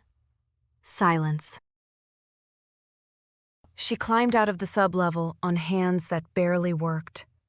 The ladder rungs were cold against her burned palms, and each grip sent white pain through her fingers, through the shoulder that had given when she tore the first coupling free. She pulled herself through the hatch and lay on the deck for a moment, breathing air that tasted faintly of ozone and recycled nothing. And the corridor above was lit with emergency strips, casting everything in flat, colorless light. The silence was immense. She had lived inside the hum for days, had felt it in her teeth and her sternum and the hollows behind her eyes. And its absence was not relief. It was amputation. The station felt like a body with the breath knocked out of it. She stood. Her legs shook. She walked. The first person she found was a man she did not know by name, one of the long-term crew who had tracked her with coordinated precision through the mess hall, who had shifted his chair in unison with someone 3 seats away. He was sitting on the deck outside his quarters, with his back against the wall, staring at a point on the opposite bulkhead. His mouth was open. His hands lay palm up in his lap, the signals posture, but his fingers were twitching now, curling and uncurling, as though testing whether they still belonged to him. He did not look at Renee as she passed. He did not look at anything. Further down the residential corridor, she heard the crying again, louder now, coming from behind a closed door. Not one voice, 2, overlapping in unrhythmic, uncoordinated grief, each person lost in their own private confusion. The sounds were ragged and artless, the crying of people who had forgotten how crying worked and were learning it again from scratch. Marta Solon stood at the junction of the residential corridor and the starboard arm. She was not blocking the passage, and she was not stepping aside. She was just standing, both hands pressed flat against the wall, as though holding herself upright, her close-cropped gray hair catching the emergency light. Her dark eyes were open and unfocused. Her lips moved. Renee stopped. Marta's voice was barely audible. Low, clear, unhurried. The same voice that had told Renee, "We know how tired you are of being alone," with the flat certainty of an instrument reading. But the words were different now. She was saying her own name. Marta Solon. Marta Solon. Marta Solon. Each repetition carried a faint upward inflection, as though she were asking a question she couldn't quite formulate. The communications officer who had spoken for the collective with such calm directness was now trying to remember the most basic signal of individual identity. Her own name, said aloud, to no one, in an empty corridor. Renee watched her lips shape the syllables and thought about how language worked, how a name was just a sound until someone owned it, and how owning it meant being separate enough to need one. She walked past without speaking. There was nothing she could say that would help. Dana Voss was in her quarters. The door stood open. Renee saw her from the corridor and stopped in the doorframe, and what she saw pressed against her chest like a hand. Dana sat cross-legged on her bunk, holding the photograph with both hands. The frame was small, the kind you bought at a station commissary, and it had been face down on the bare desk since the day Renee arrived. Now Dana held it up, angled toward the emergency light, studying the face in the picture the way you study a word in a language you used to speak. Her auburn hair had come loose from its ponytail and hung across her face. Tears ran down her cheeks in steady, silent lines. The faint scar on her left wrist caught the light as she turned the frame. She didn't recognize the woman in the photograph. Renee could see it in the way Dana's eyes moved, scanning the features without the spark of familiarity, searching for something the signal had taken from her neural architecture and not returned. She was crying because the image meant something, and she couldn't reach what it was. Her thumb traced the edge of the frame in a slow, repetitive motion, and Renee remembered the first time she'd seen that hand move, back in the doorway on her first day. Dana's fingers extending involuntarily toward the turned-down photograph before the stillness reasserted itself. Reaching for something she couldn't name then. Reaching for it again now, with the stillness stripped away and nothing left in its place but grief without an object. Renee's throat closed. She had done this. She had torn the signal out of the station's bones, and Dana Voss was the cost of that. And so was every other person crying behind closed doors. She had saved them from dissolution and delivered them into the specific, individual pain of being a self. The very pain the signal had promised to end. She could not tell whether what she'd done was mercy or violence, and she suspected she would never be sure. She left Dana's doorway without entering. The mess hall was lit by a single functioning overhead strip that buzzed with a thin electrical sound, nothing like the old hum. Leo sat at the spotless table with his elbows on its surface, staring at his hands. His copper-brown hair stuck out at improbable angles. His ruddy skin looked pale under the emergency light, washed out, as though something had been drained from him along with the signal. His thumb was tapping against the edge of the table. Tapping, stopping, tapping again. Not the rapid, unconscious rhythm Renee remembered from the maintenance bay, from the observation lounge, from every moment when Leo Maddox had been unmistakably and irritatingly alive. This was halting and irregular, a stutter step, muscle memory misfiring as it tried to find the old pattern. Renee pulled out the chair across from him and sat down. He didn't look up. For a long time, neither spoke. The buzzing overhead strip filled the silence with a sound that was mechanical and finite and unbearably ordinary. "I remember pieces," Leo said. His voice was rough, stripped raw, nothing smooth about it. "I remember telling you the plan. All of it. Every node, every tool, every sequence. I remember your face when you backed out of the room." Renee said nothing. "I remember thinking you looked tired." He swallowed. Not worried, not angry. Tired. And I felt sorry for you, because I thought you didn't understand what you were missing. That's the part I can't. His thumb stopped tapping, started again. I pitied you. I looked at you, and I felt sorry for you, and the whole time, I was handing them everything. You didn't choose it. Don't do that. Do what? Make it clean. It's not clean. He pressed both palms flat against the table, the way Marta Solin had pressed hers against the wall, testing surfaces, checking whether the world was solid. I used your name, your full name. I don't even remember why that mattered, but it did. It meant something was gone, and I didn't care that it was gone. Renee reached into her pocket. Her burned fingers protested. She set the bolt on the table between them, the small, corroded, hexagonal shape that had lived against her palm for days, that had left its imprint in her skin so many times she could feel the edges without looking. Leo stared at it.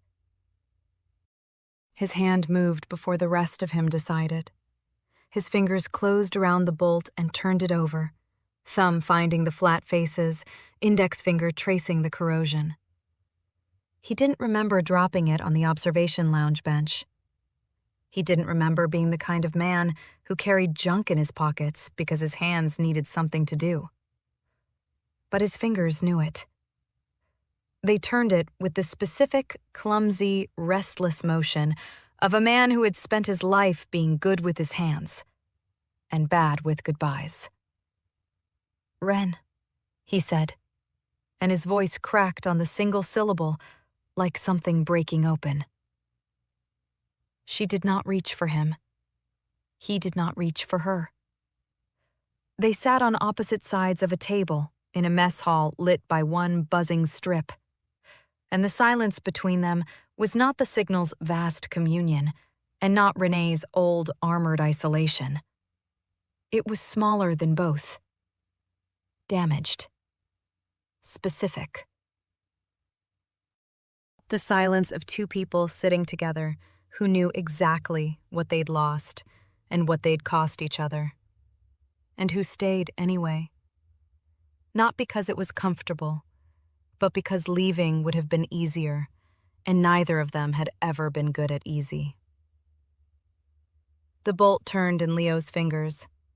The sound it made against his skin was very small. Renee stood after a while and walked to the operations center. Leo did not follow. She did not ask him to. She sat at her old workstation, the console where she had first pulled up the signal archives and built the filtering protocols that found the pattern buried in the noise floor. The screen was dark.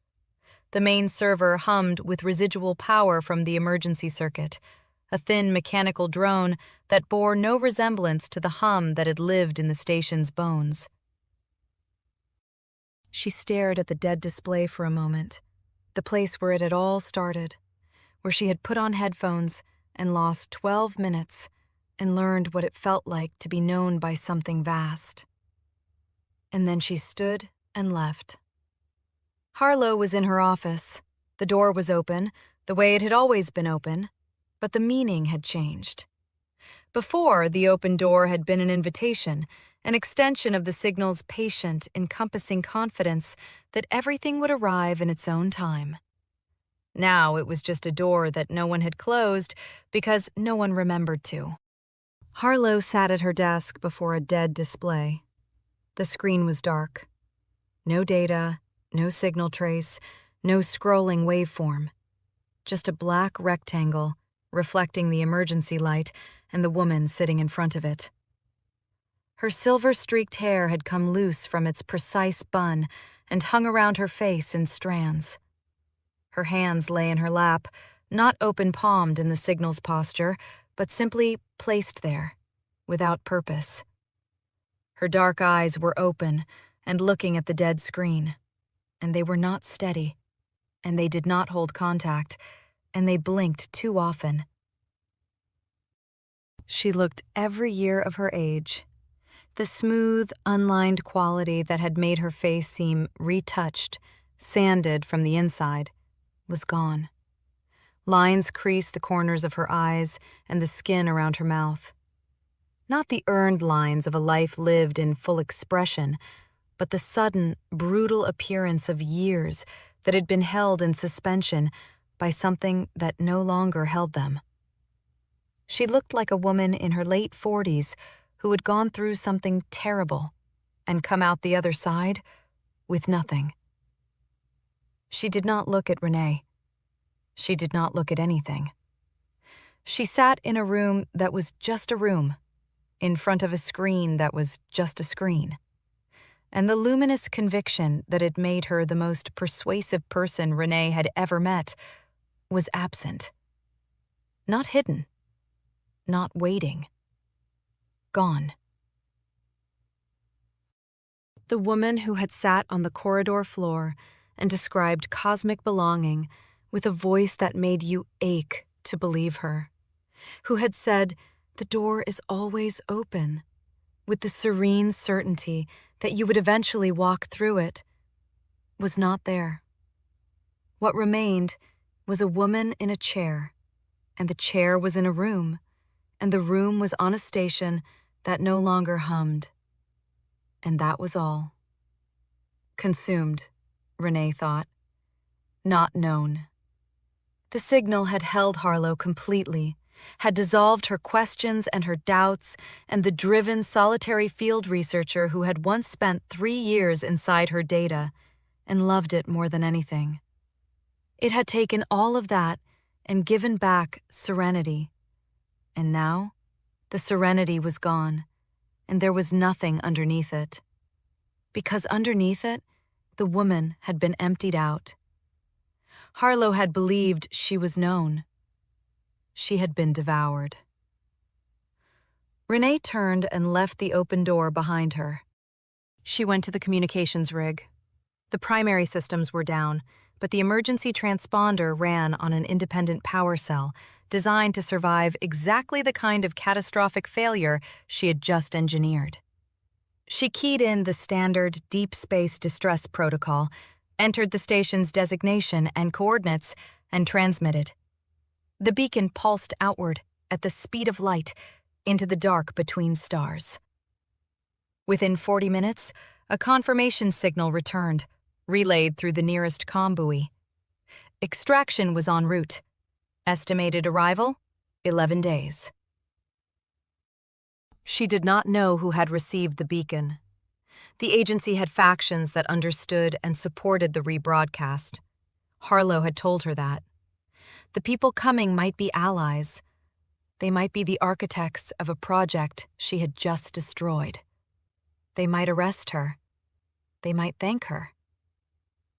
Renee stared at the confirmation code and the transponder's small green display and accepted the uncertainty the way she had always accepted it, by doing the right thing and letting the consequences arrive on their own schedule.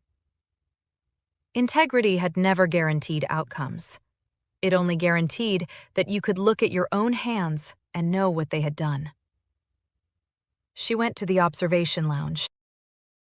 The cramped alcove at the junction of 2 radial arms was dark except for the viewport, which held the same deep space vista she had looked into while Leo told her about company housing and bad goodbyes and handed her lukewarm coffee that tasted of plastic.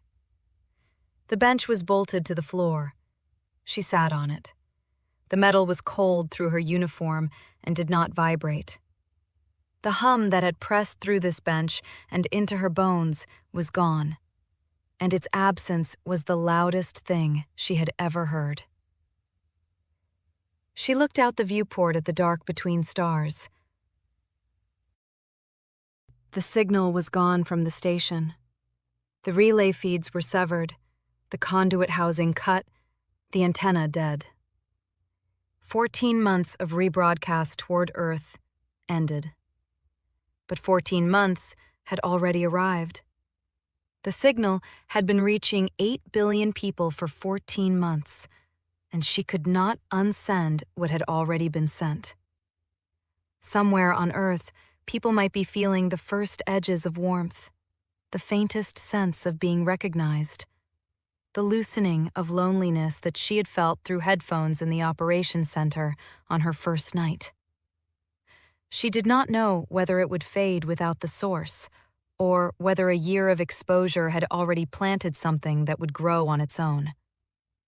She did not know whether she had saved them or simply bought them time. She thought about everything. The docking bay and Harlow's hand on her shoulder, lingering 1 second too long. The crew walking in lockstep. Dana Voss in a doorway, reaching for a photograph she couldn't name. The hum pulsing through her quarters wall like a heartbeat.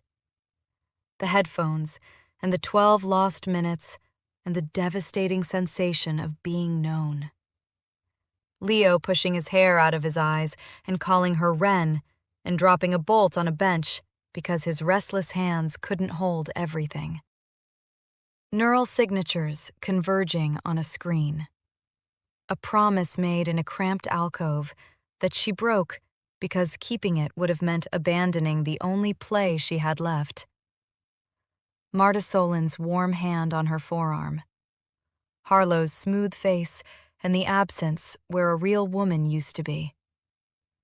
Leo in the array chamber, palms open, smiling a smile that wasn't his. The engineering sublevel closing around her like a throat. The plasma cutter punching through steel. The signal's last surge of warmth and recognition and desperate, genuine compassion. An ancient thing asking her to stop hurting, offering her everything she had ever wanted, and meaning it. She thought about the sound it made when it lost her. That fragment of sorrow in the static. Not anger, not malice. Grief.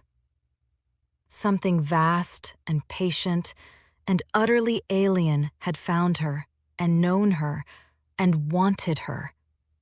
And she had torn herself free, and it had grieved.